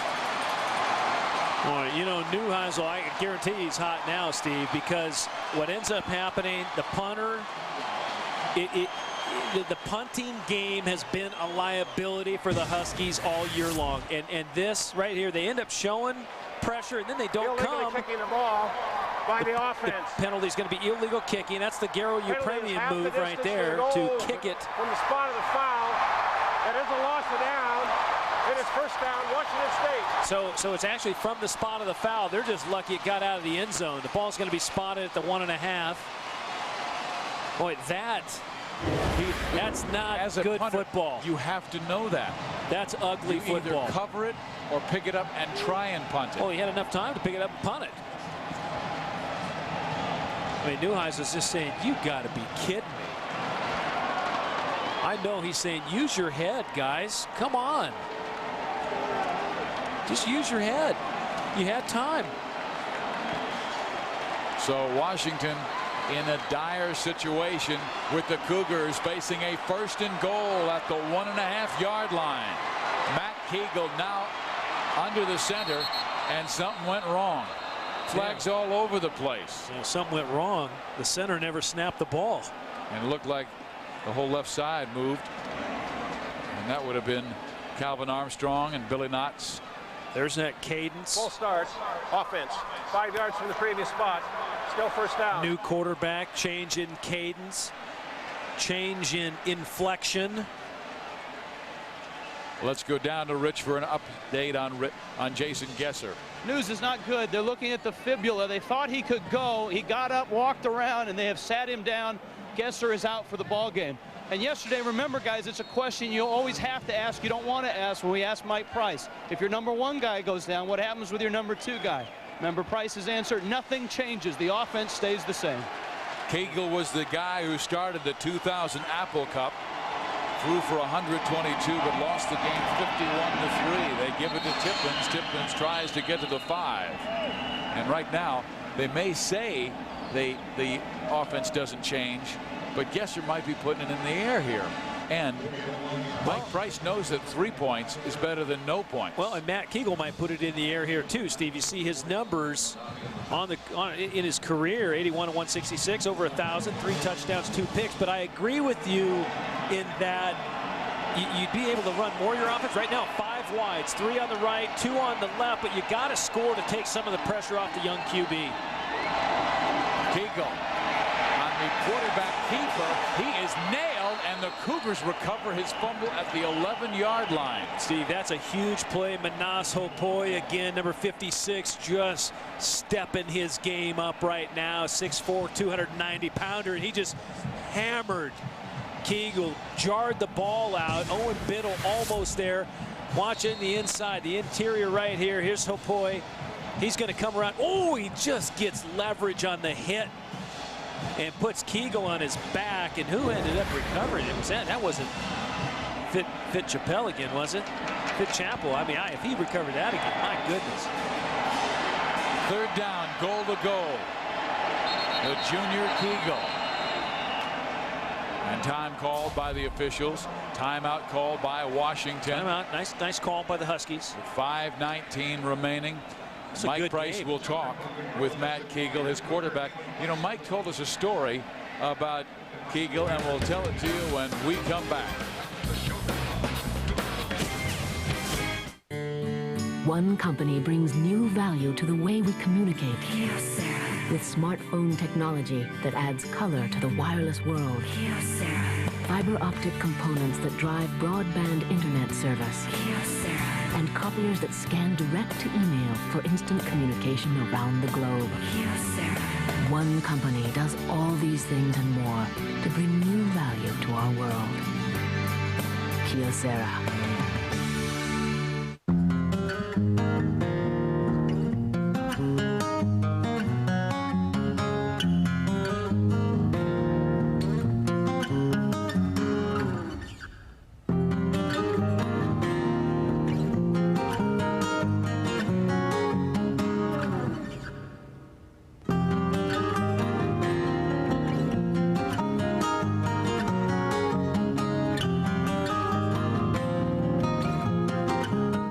Does RoboCat cough up Robo hairballs?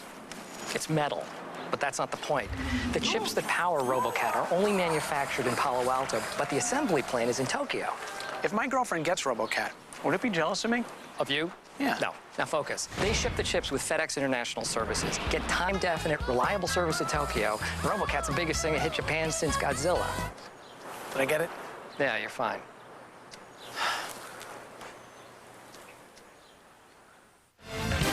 Don't be the one without it. And goal to go.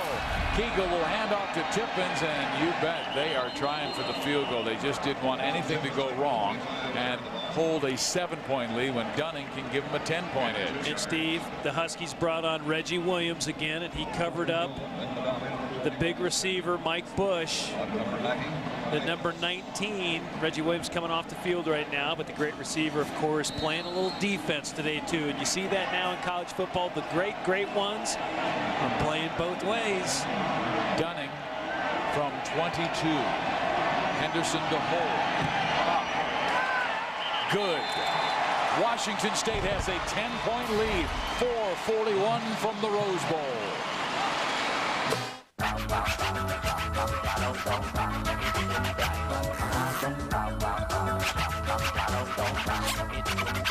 Introducing Dockers flat front mobile pant. Nice pants. Wow, entered to win a trip to the big game with John Elway. People, let me tell you about my best friend. He's a warm-hearted person who loved me till the end. People, let me tell you about him. He's so much fun. Yeah, he's my best friend. Entered to win a trip to the big game with John Elway. Odds of winning dependent on number of entries. Odds of becoming John Elway's best friend, not as good.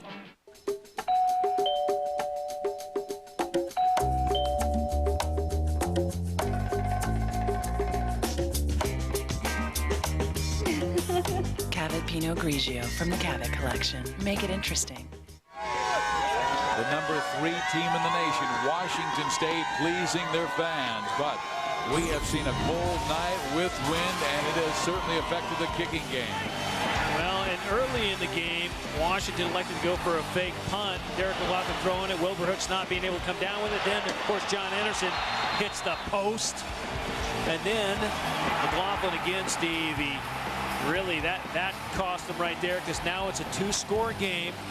They gave the Cougars the very short field, lining up on the 1.5 yards, and it took them a couple plays to get in, but they ended up going backwards, of course, -4 yards on the Nissan scoring drive, but they're able to get 3 points out of Drew Dunning, and Dunning able to drill it through the uprights.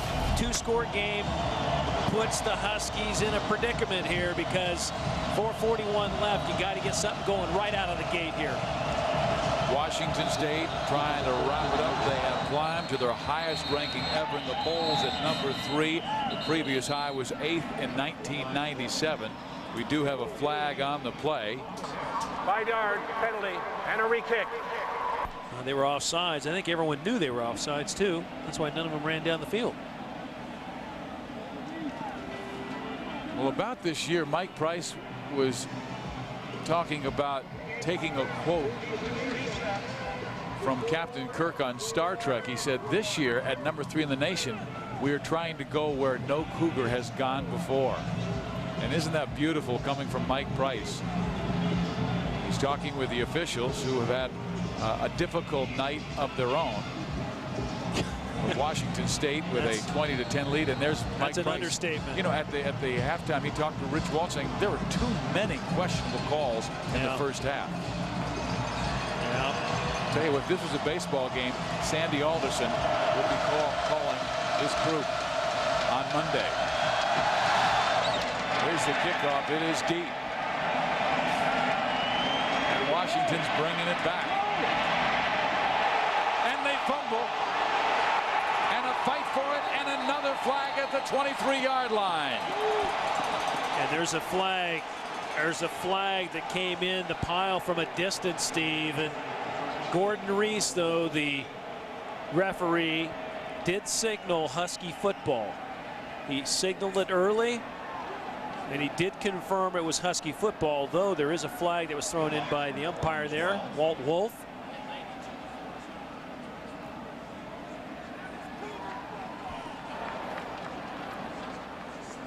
In the interim, run out to the family room, grab a cold beverage, and come back. 17 penalties in this game. And Washington came into the game the least penalized team in the Pac-10. They had only had 62 on the entire season. Watch this, see what happens. Derek Johnson leading the way, number 21. Nate Robinson, fumble. Ball's on the ground. Illegal block in the back by the receiving team during the run back before the fumble. It's hard to win. Follow the fumble, half the distance to the goal. They'll put the ball on the 8-yard line. Well, so you got to go 92 when you make as many mistakes as Washington has made. Yeah, it's awfully tough. Yeah, especially in this kind of closely fought game. You know, it's a game of turnovers, game of penalties, game of the short field, long field. Washington 11 for 83. That's hurt them tonight. That has hurt them. And right now you got to go 90, 92 in a hurry. And then get the ball back. Yeah, oh yeah. So count on an onside kick if you score. They need a new football. Well, they probably had a Cougar ball in there, and Huskies don't like to play with the Cougar ball. Huskies got to play with the Husky ball. Makes perfect sense to me. I'm very particular about the balls.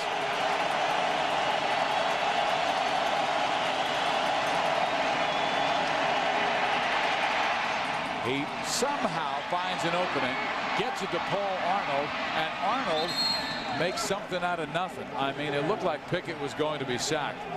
Those of you in the Northwest, the Apple Cup postgame special is coming up next after the game, so please stay with us as we have the 90-minute meeting between Washington and Washington State.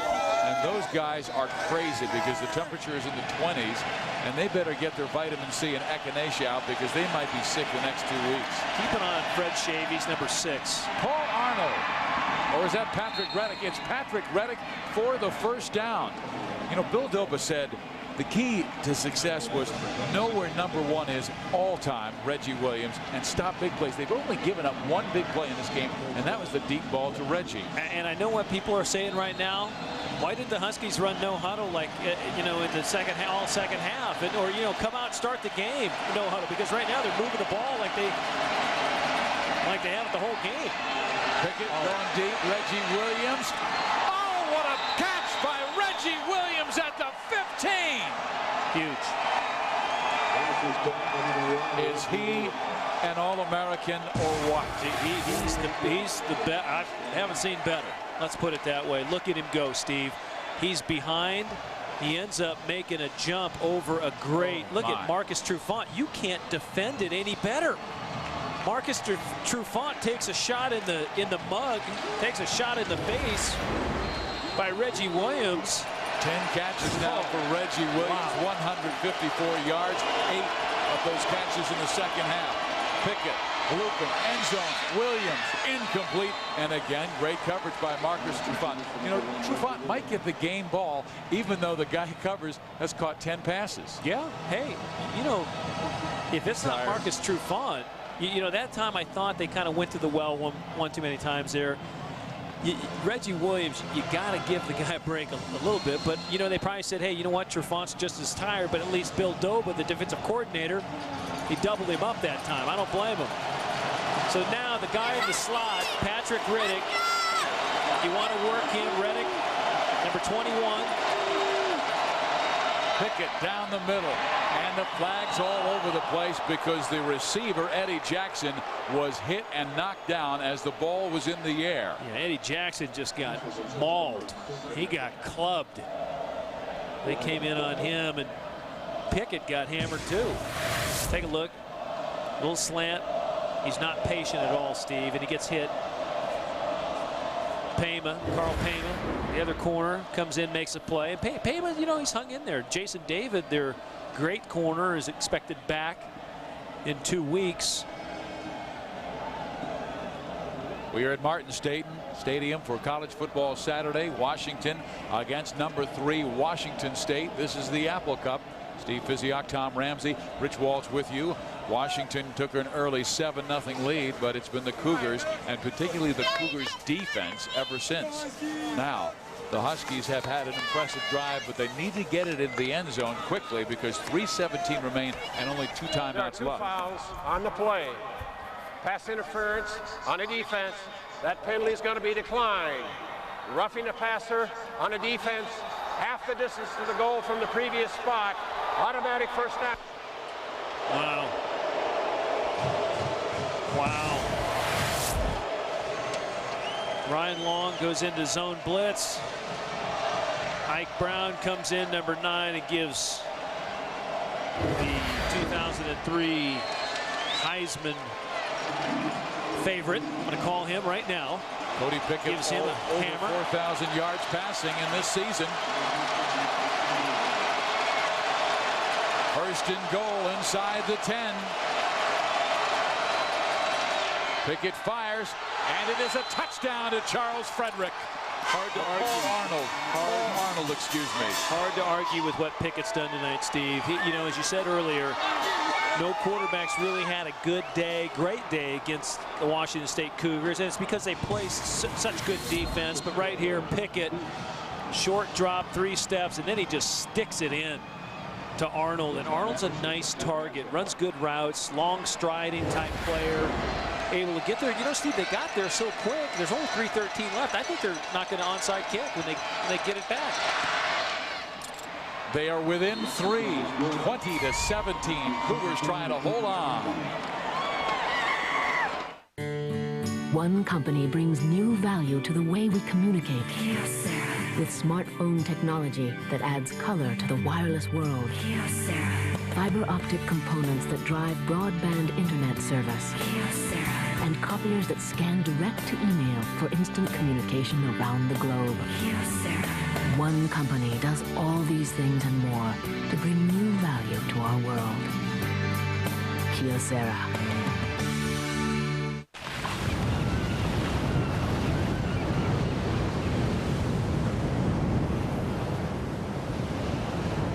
The new Element, coming this December from Honda.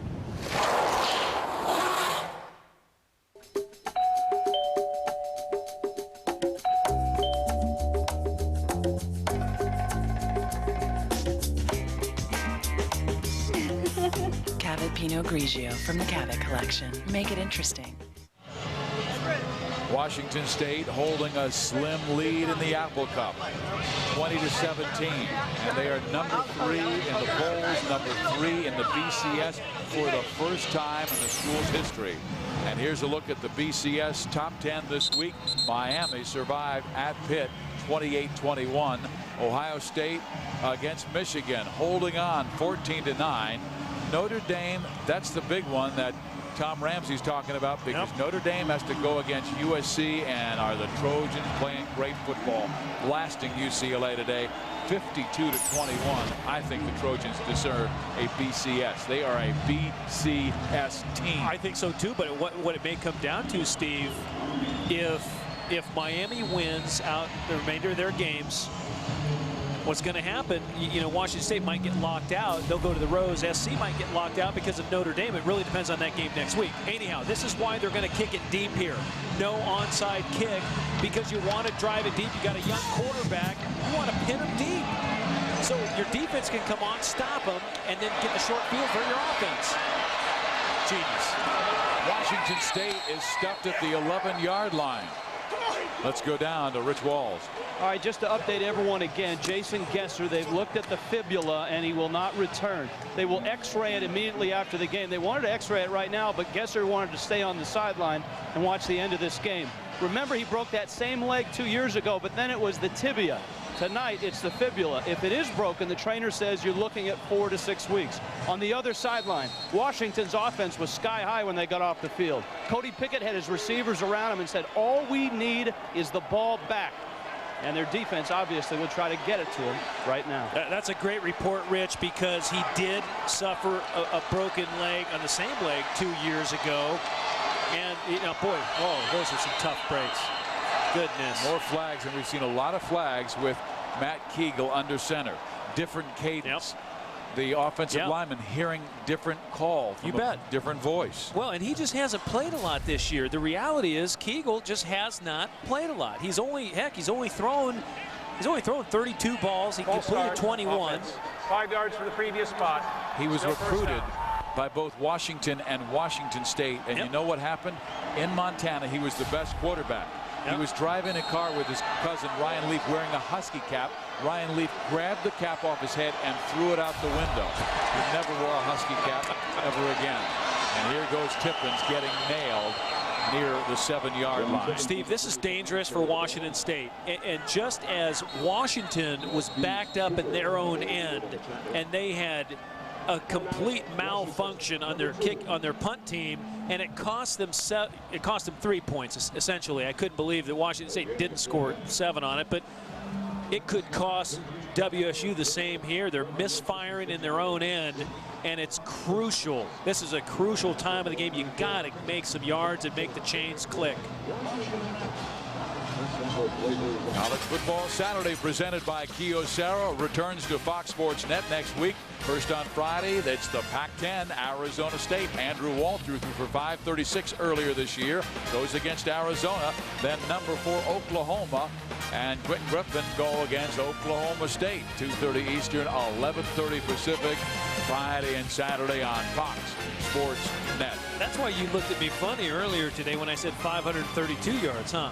That it was 536. I never looked at Did I say 532 or 536? Well, it was 536. Yeah, and that is that's a what I Pac-10 said. record. But that's okay. That's okay. It is a Pac-10 It's record. only your...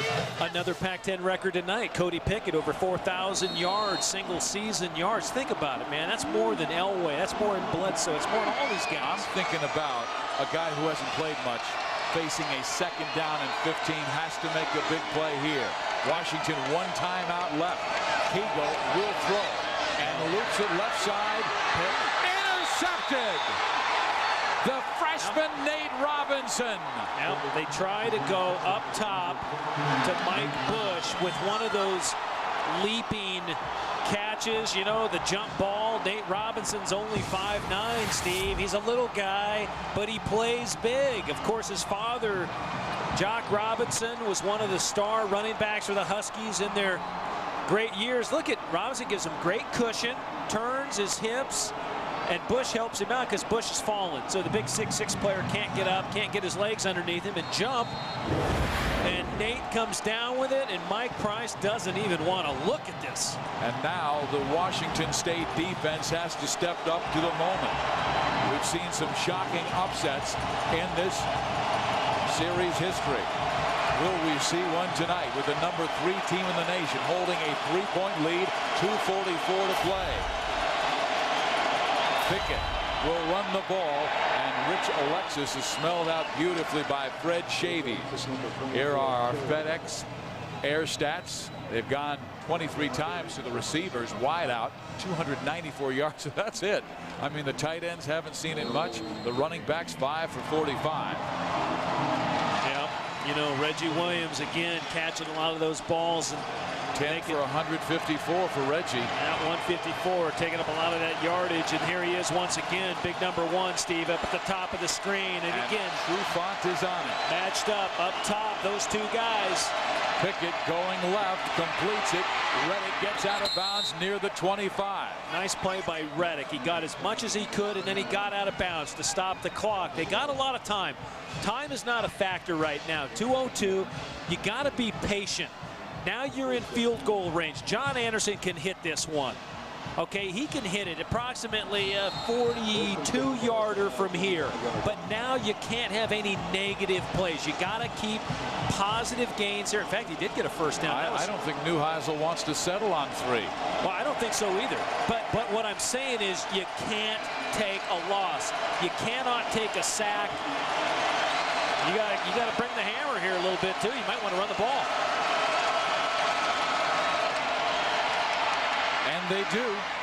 And they get it to the 20-yard line. Again, Washington has 1 timeout remaining inside 2 minutes to play. Perhaps the most shocking upset in the series came in 1982 when the Huskies carried a 9-1 record and an 8-game Apple Cup winning streak into the contest and needed only to defeat the 2 7-1 Cougar squad. But the inspired Cougars, playing in the Apple Cup at Martin Stadium for the first time since '54, stunned the Huskies with a 24-20 defeat. Will it be the Huskies' turn in 2002? Someone ran the wrong route. Just a misread there. Eddie Jackson didn't see what Cody Pickett was seeing, and he ended up throwing it out of bounds, which is a safe throw. That's okay. You saw John Anderson warming up on the sideline just a moment ago, the kicker. And you know, I always have a rule about kickers, Steve. I just think they ought to keep their helmet on when they're warming up, because put yourself in as much of a game condition as you can. Reggie Williams down on the bottom of the screen. They're doubling them up there. 3rd and 5. Pickett throws. Williams catches. First down at the 10-yard line. His 11th catch of the night and 9th of the second half. Washington's not playing for a tie, but you got 1:16. The clock will begin to run as soon as the chains are set. Reggie Williams, again, they ended up blitzing.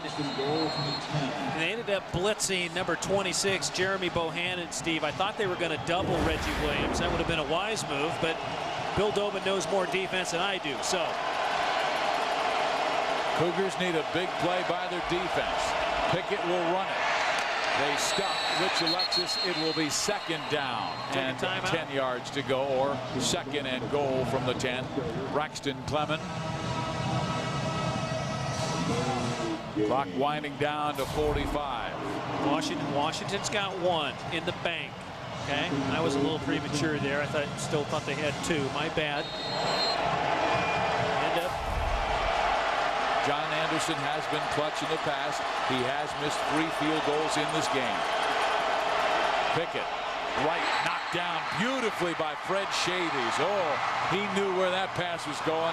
And this is the man that Mike Price says is the leader of our defense. Well, you know, he is the leader. Last year, though, Steve, Apple Cup pregame warm-ups, Fred Shavies runs through the Huskies stretching. I imagine there was a few obscenities being shouted too, but he ends up challenging the Huskies, and they ended up waxing the Cougars last year in the Apple Cup. This is the play, you could say play of the game, obviously. 3rd and goal. You take a shot at the end zone here. You got 2 wides high, actually 3 wides high, 2 left. Pickett loops it. Incomplete. Paul Arnold had it in his hands, and Jeremy Bohannon knocked it out. Steve, this is not an easy kick. This is on the left hash mark. This is not in the middle of the field. Take a look. Paul Arnold, Bohannon punches the ball out. Yeah, he should have had it, but Bohannon ends up punching it with his left hand. Rams, this man, John Anderson, has had 2 game-winning field goals in his career. 1 with seconds left against USC, and last year to beat Arizona State. This from 27 for the tie. I know it is good. And this game is tied at 20 with 15 seconds to go. 15 seconds for overtime. 15 incredible seconds for Mike Price and Washington State. John Anderson, despite missing 3 field goals, clutch with seconds remaining. Second half, Washington State troubles.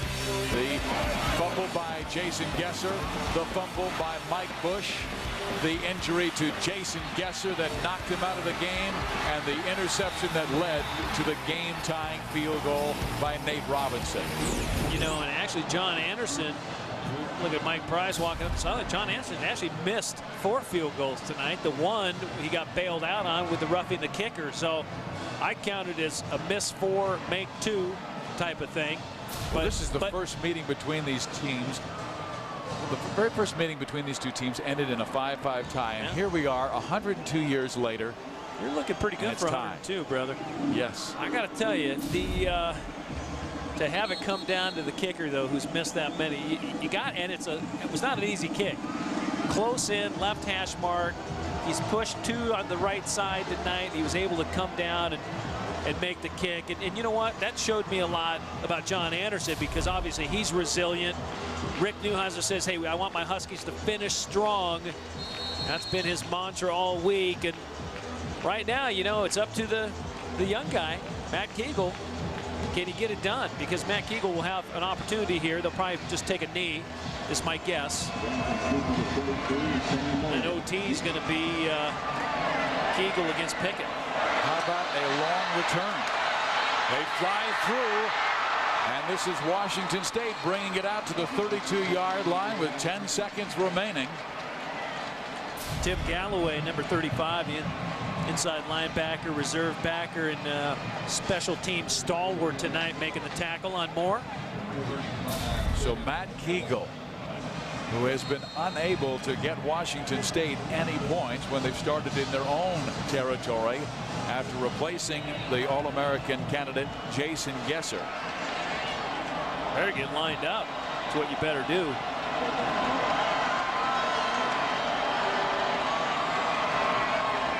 And he will run the football, like you said, to Tippins, and they will just run it out, and we are going to overtime in the 2002 Apple Cup with Washington unranked against the number 3 team in the nation, Washington State, without their great quarterback, the Heisman candidate Jason Gesser.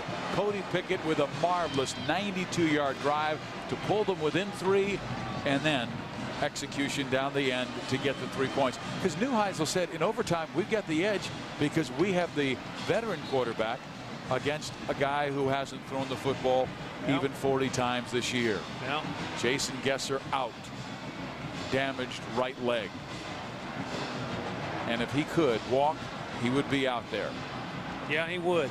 So now the teammates picking up Matt Kegel because he has some big moments here. Let's refresh your overtime rules. The teams alternate possessions as they start on the opponent's 25-yard line. 2-point conversion must be tried beginning with the 3rd overtime. The first team leading after completed round wins. And they'll go out for a coin toss right now. And you know, so many teams, kind of the going-ons in overtimes has been if you win the toss, you elect to play defense first. Remember, that's now, really what everyone's done. Toss, there's no defer. It's offense, defense, or you can pick what end of the field you want to play in. So there's no deferment. Got it? And each team has 1 timeout. That's it. Even though you had some left at the end of the game, you only get 1 timeout per series. All right, here we go. Let's go, Paul. Heads or tails? Huh? Heads or tails? Tails. He wants a tail. Tails a tail. Tails a go. It's a head. Washington State won the toss. You want to play defense. They want to play defense. Which end of the field do you want to play in? Go that way. Okay. There you have it. Washington State won the toss and is elected to play defense. Washington is on offense and has decided to play at that end of the field. You know what I love? I love our cameraman, Judd Mazer, man. Look at him go. He gets in the action. Fox Sports Net, you are there, buddy. You're right there. We'll come back with the overtime. Tied at 20 in Pullman.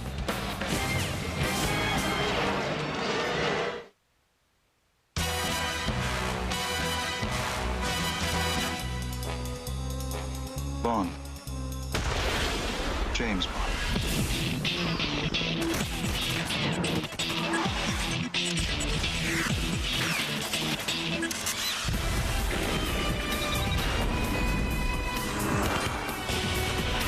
007 Nightfire. Rated T for teen. EA Games. Challenge everything. We keep it ghetto. Man, it's so awesome hanging out in the hot tub with Derek Fisher. Thanks for having me over, Don. No problem.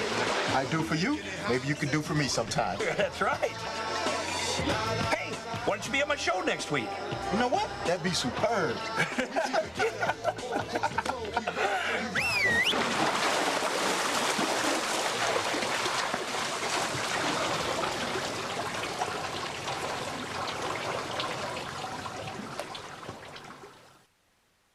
You gotta help me with my wardrobe here, Michael. Yeah, you need some help. You gotta look good. Right. Saturday night, you gotta look good, man. Right, everybody. Right, Mike's gonna pick out some stuff. Thanks. Goose, I think you look good in some tights. Super 100s? Super 120s? Super 120s got it. That's good. Ain't you got anything with some style? What you need is just stretch. Do you have any stretch material?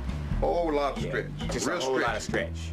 The NFL Show with Irvin, Siragusa, and Davidson. Next on Fox Sports Net. The red flowing stuff? We're doing an NFL show or are we gypsies? What's going on? Everybody's got a little Jeep adventure in them. Isn't it time you let yours out? Now during Jeep Adventure Days you can, because during this factory-authorized limited-time opportunity, you can get 0% APR financing on Jeep Liberty, or get a $1,000 cash allowance, and make no monthly payments for 90 days. Plus get our 770 powertrain limited warranty. No one else gives you all that. So hurry to your Jeep dealer and find the Jeep Adventure in you. Check one out today. Whoa, buddy, you're not just sitting there, are you? It's full throttle financing, man. You gotta take advantage. Get 0 down, 0 payments, 0 interest till July 2003 on any new Kawasaki ATV, mule utility vehicle, or select dirt bikes and dual-purpose motorcycles. What, are you stuck to your couch? Full throttle financing is happening now. My friend, I think this is your calling. It'll give your life purpose. I need a purpose. Yes, you do. Metro Cycles. Take I-20 to exit 44, Thornton Road in Olympia Springs. Look for us under the Big Blue Roof. Overtime in the Palouse. The crowd rocking at Martin Stadium.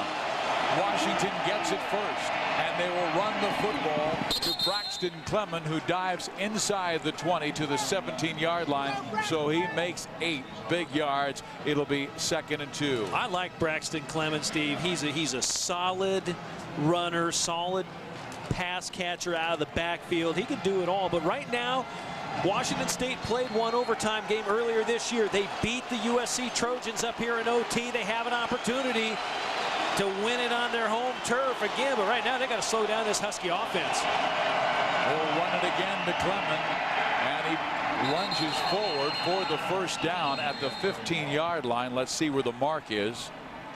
For those of you in the Northwest, the Apple Cup postgame special is coming up next after the game. And there it is. Man, a lot to talk about the way this one has been played. And they have completely shut down. Washington has the Washington State offense.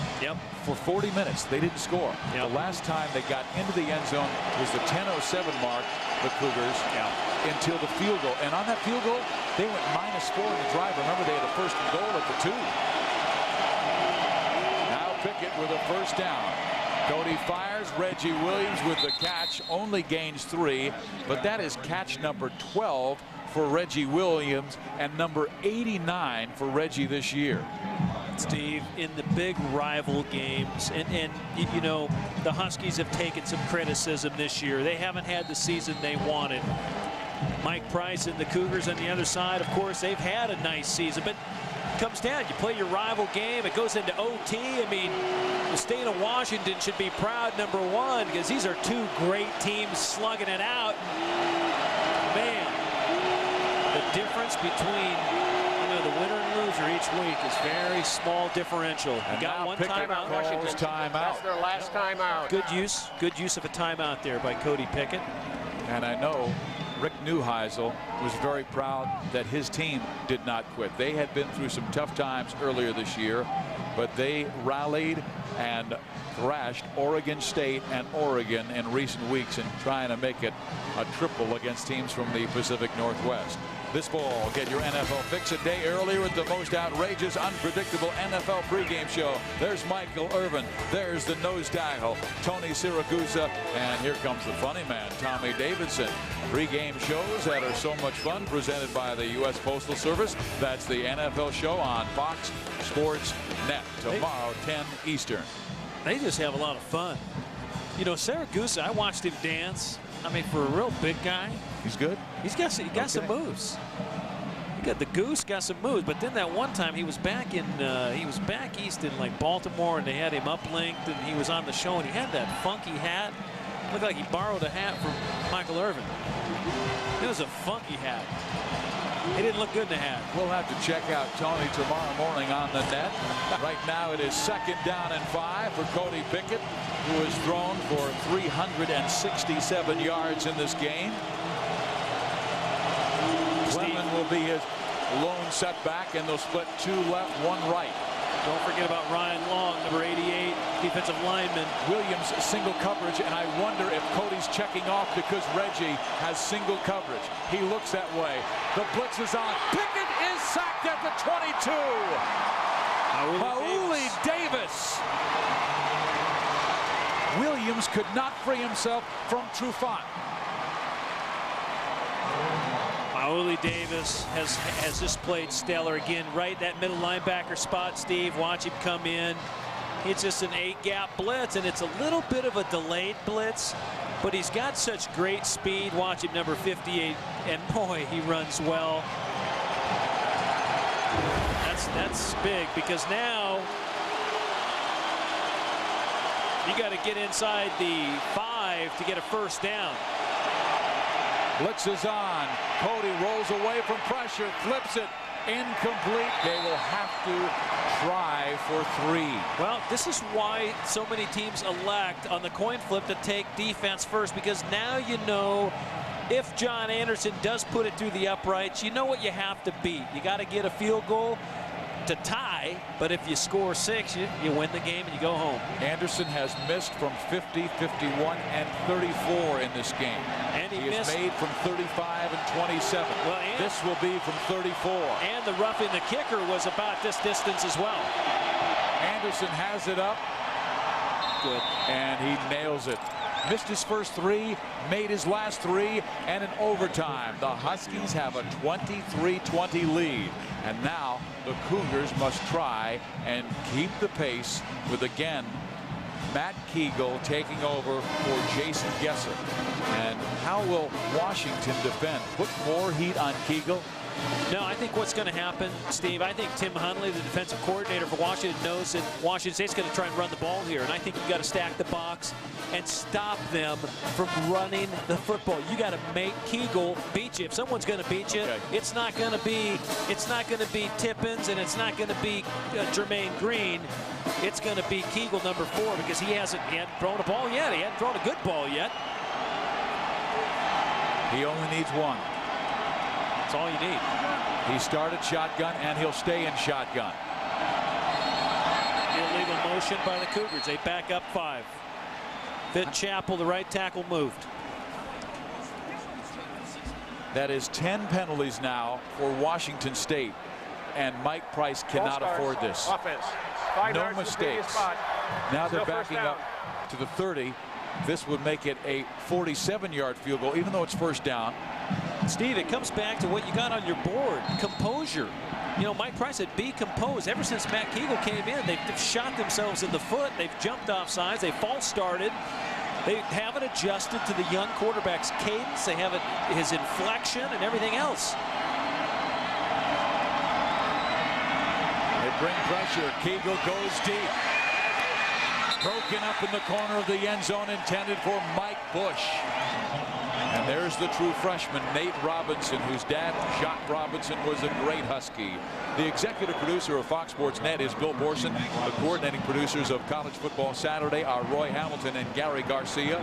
Today's game produced by Dennis Kirkpatrick, directed by Doug Freeman. The College Football Saturday studio show produced by Loy Maxon, directed by Joe Woitis. Senior Vice President of Field Operations, Andrea Berry. Director of Field Operations is Debbie Kilmartin. Our ace in the tape room is Mark Wiedemann. It is 2nd down and 15. Kegel. Steve, here you go. Okay. Not working. Not working. Now, you got to get a positive. You got to pick up 10 yards here. You've got to get to the 25-yard line. You're not going to get a first down at 3rd and 16. You're not going to get this. Pick up 10 because you got to give Drew Dunning a look at the field goal. And I'm hoping for you're looking, if you're Washington State, you're hoping for a field goal to tie it up so you don't go home a loser here. You got to get him a little closer. DeVar Darling, right side. Kegel over the middle. Bieneman. They do get about 7 back. Now this will make it a field goal of some 41, 42 yards by Drew Dunning. His long this year has been 49, so it is well within his distance, but he still has to make it to send it to the 2nd overtime. Now it'll be 42 yards and about 6 inches. They'll line it up right off that hash, and here it is for the game for the Huskies, at least to stay in the game. Henderson to hold. It is up. It is good, and we will go to the 2nd overtime in the Apple Cup. Well, you wouldn't want to end it in the 1st overtime. You got to play a couple overtimes, right, Sluggo? Here we go. Man, that's nails right there, though. That's a big kick because they did nothing on offense again. Nothing. This is what I love. Marcus Trufant coming over to talk with his coach, Mike Price. They'll try it again. That's right.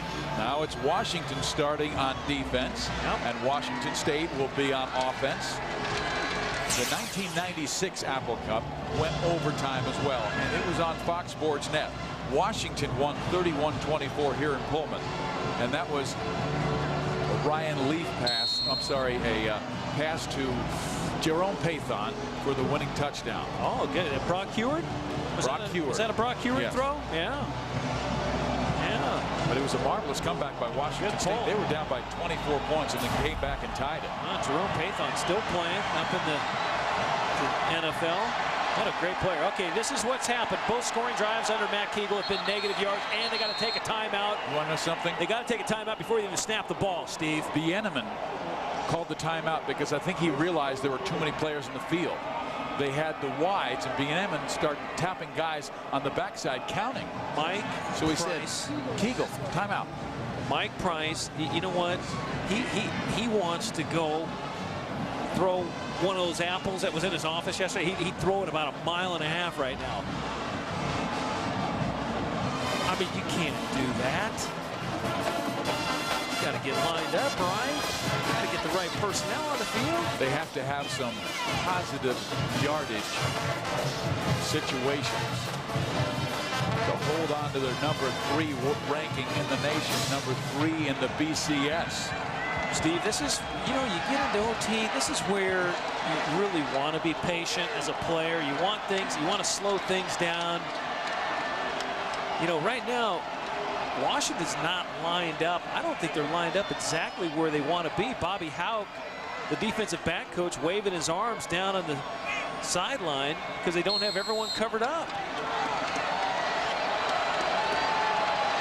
No one's on Sammy Moore down at the bottom of in the slot right here. They've got a flip to Jerome Riley, and he is met and just thrown to the ground by Greg Carruthers. How about that? Negative play again for Washington State. Got to play aggressive. Got to play down the field. You can't play horizontal. Washington State had a big Mike Bush, 6'6", on a small defensive back, Nate Robinson, at 5'9". Yeah. And it was single coverage. They've had him single covered. Now it's DeVar Darling, 6'3", on 5'9" Robinson, but they've rolled the safety over to help. Yeah. 3 to the left. Kegel wants to go left. and it's caught by Bush.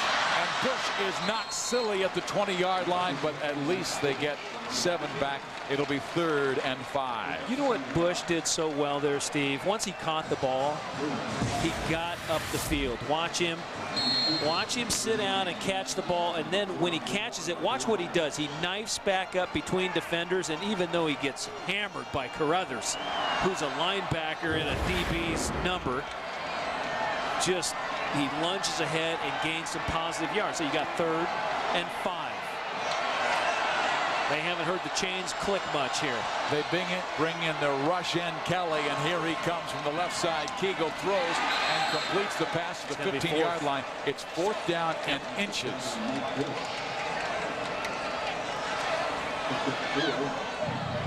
Wow. How tough can it be? It's tough, let me tell you. Washington's defense has been playing tough. They've been playing tough ever since. Well, they've been playing tough since about the second quarter. Second half, they played really well. So this field goal will come from 32 yards out by Drew Dunning to try and take the lead in the second overtime.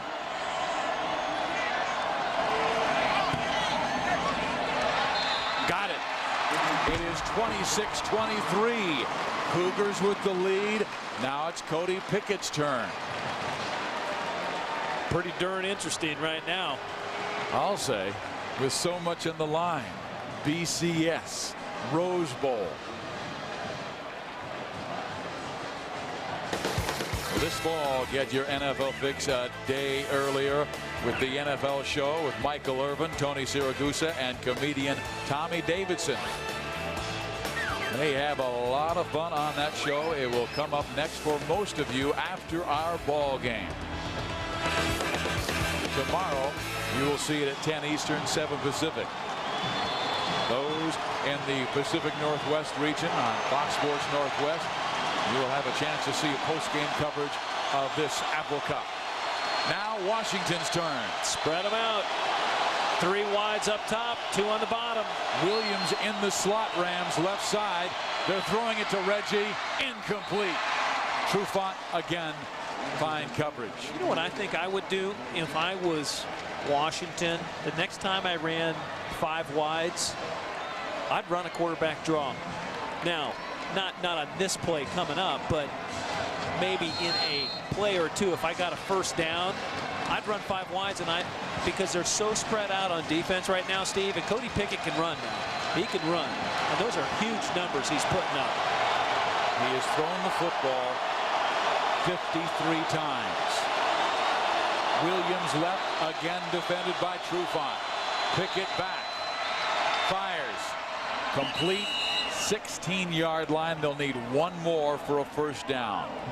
It was Patrick Reddick on the catch.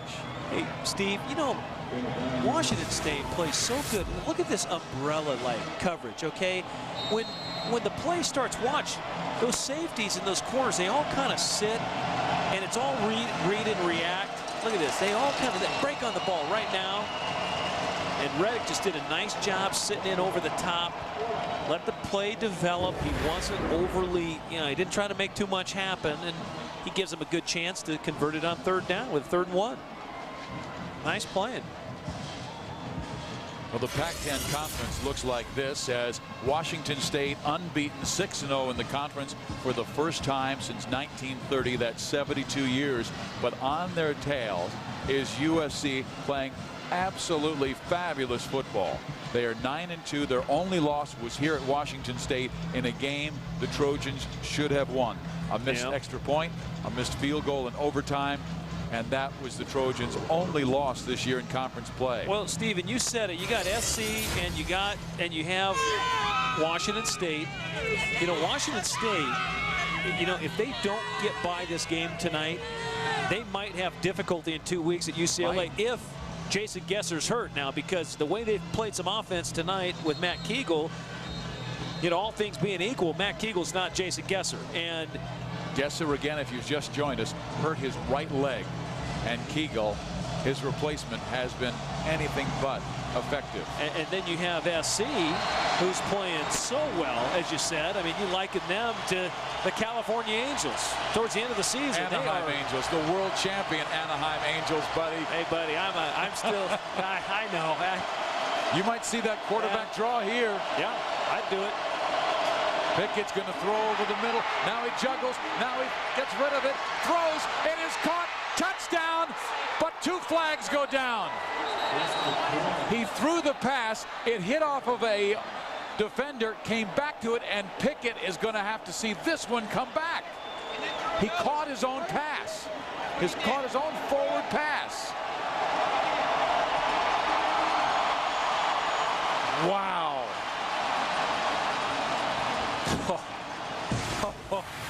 Look at this. Pickett. Look. The ball goes in the air. That would be a pass or a fumble? That's a pass. His arm is going forward. Really? Really? If the arm's going forward, it is a pass. But it never was.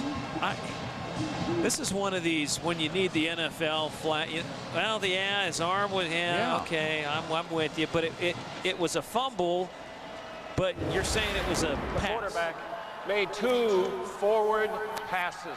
By rule, that is an illegal forward pass against the offense.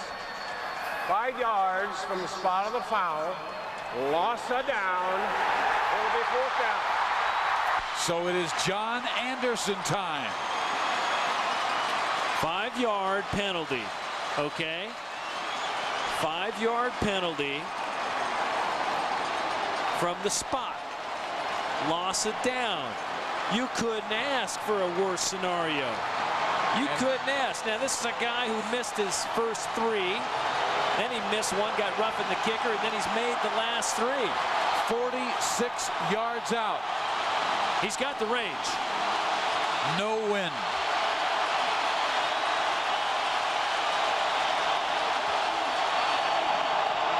He hits it long enough. Got it. It is good. And we will go to a 3rd overtime here in the Palouse. Anderson knew the entire story. A miss, and the Cougars are Pac-10 champions. Not a lot of people leaving. Not a lot of foot. That's nails right there. John Anderson. Johnny Anderson coming back and really redeeming himself and really, you know, Steve, that's impressive for a young guy. And you know, what a game here in the Pacific Northwest. College football Saturday tied at 26 with Washington and Washington State going to their 3rd overtime. For those of you watching on Fox Sports Net West, your Kings are coming up next. For those of you watching Fox Sports Net Southwest, your Stars are coming up next. So stay with us. John Anderson booted the field goal to keep the game tied and keep it going. The story is simple. Washington State needs to win to nail down the Pac-10 title. Here is that wild play where his arm was going forward. What's up with that? You know, that I know Gordon Reed said he's throwing the ball, but it looked like it slipped out of his hand, and then it kind of, you know, it's like the old Tom Brady New England Patriots versus the Oakland Raiders last year in snowy Foxborough, and oh man, that's good football. But John Anderson stepped up when he had to and nailed it. So Washington will get it first in the 3rd overtime. Pickett, play action pass, all kinds of time. Now it arose. He scrambles, and he will be sacked at the 33. How about the defensive coverage by the secondary, Rams? How about the hits being put on Cody Pickett by Isaac Brown, number 9, and number 51, Will Durning. And Pickett, he's, you know, Pickett. He had time, though. I know, but you're right, Steve. Great coverage down the field. Durning and Brown, though, just Rob Akey over there saying nice job, and they should. That's phenomenal. Arnold, Reddick to the left, Williams to the right, and Trufant is on him. And they're going to try and get a double on Reggie Williams down below, so you probably want to work up top. Pickett deep, incomplete. 3rd down. And again, in the third overtime, the teams must, if they get into the end zone for the touchdown, they must go for a 2-point conversion. The first team leading after the completed round wins. That last sack by Washington State was their 48th, and that ties the school record with 1 game to go. We're going to back in the sound. We haven't had an overtime game for like, what, 2 years? This is fun. Love it. Okay, 3rd and 17. You got to pick up a portion of it. You can't get it all. You got to get half of it. You got to get 8, 9, 10 yards. Give John Anderson a legitimate shot at a field goal. Pickett going deep for Reggie Williams, and it is incomplete. Wow. He really threw it away, because if he throws that ball for Reggie with 2, 3 red jerseys on him, it gets picked off. Then you're looking at Drew Dunning for a chance to win it. But this will be a long field goal. Yes, it will. This is going to be 49 yarder. Yep. 49 yarder. This is going to have to be a. This is what, like a 2-iron. Well, he has about 210 yards. He's made 6 from or 50 thereabouts plus in his career, and he hammers this one long enough, and it is good from 49. Now it's the Cougars' turn. John Anderson has just showed what you know. He's got a little ice running through those veins, man. I'm telling you what, that is a cool customer that comes in and just hammers a 49-yarder. Hammers it. Come on, what up with that? That's what he just said. Man, Johnny A, bring it. Watch him. He knew he had it right when he hit it. Knew he had it. You know, both of these coaches have to be proud of the way their teams have fought throughout this game. Oh, you couldn't be anything but proud of all these guys. Now Kegel's turn. In for the injured Jason Gesser. And he will throw it. And it is intercepted. Game over. Is that an incompletion? They're calling it an incompletion. I thought he had it. I thought Kai Ellis had it, Steve, and had possession. I thought he had it and had possession. Let's see if it touched the turf. Here comes Gordon Reese. Hold on.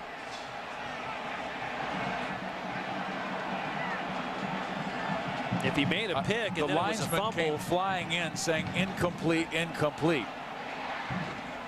Wow. You know, you got to back up all the players. You got to get all the players away from the refs.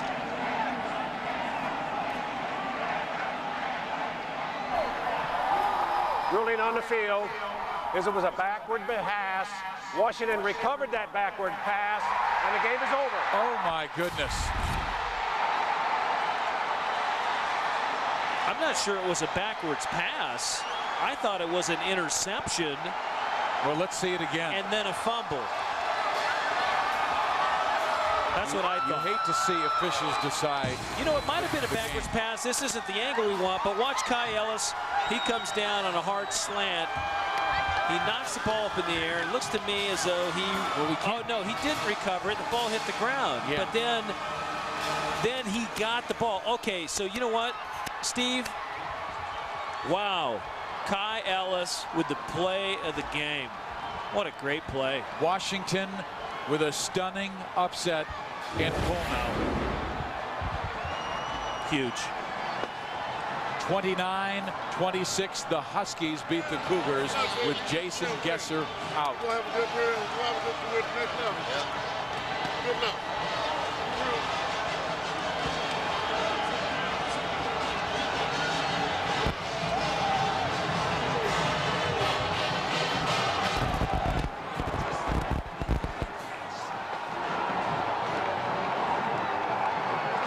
Washington beats the number 3 team in the nation 29-26 in 3 overtimes. 3 overtimes. Well, now if you're Washington State, Steve, you got to go down to UCLA in 2 weeks. You got to win. You got to win the conference championship and play in the Rose Bowl, because the BCS is not an option now. Kai Ellis was the one that made the play. He knocked the ball up on what the officials ruled to be a lateral. So that's a live ball, okay? It's a live ball. Kai Ellis also recovers the ball. Watch, he's on a hard slant inside. bam, he knocks the ball up in the air. Big Kai Ellis brings it down. I thought he picked it off, but the ball hit the ground, but then he was heady enough to recover the ball, knowing it was a live ball. Steve, Huskies win. Let's go down to Rich Walls. Well, how proud are you of this ball club, right? You got to be very proud.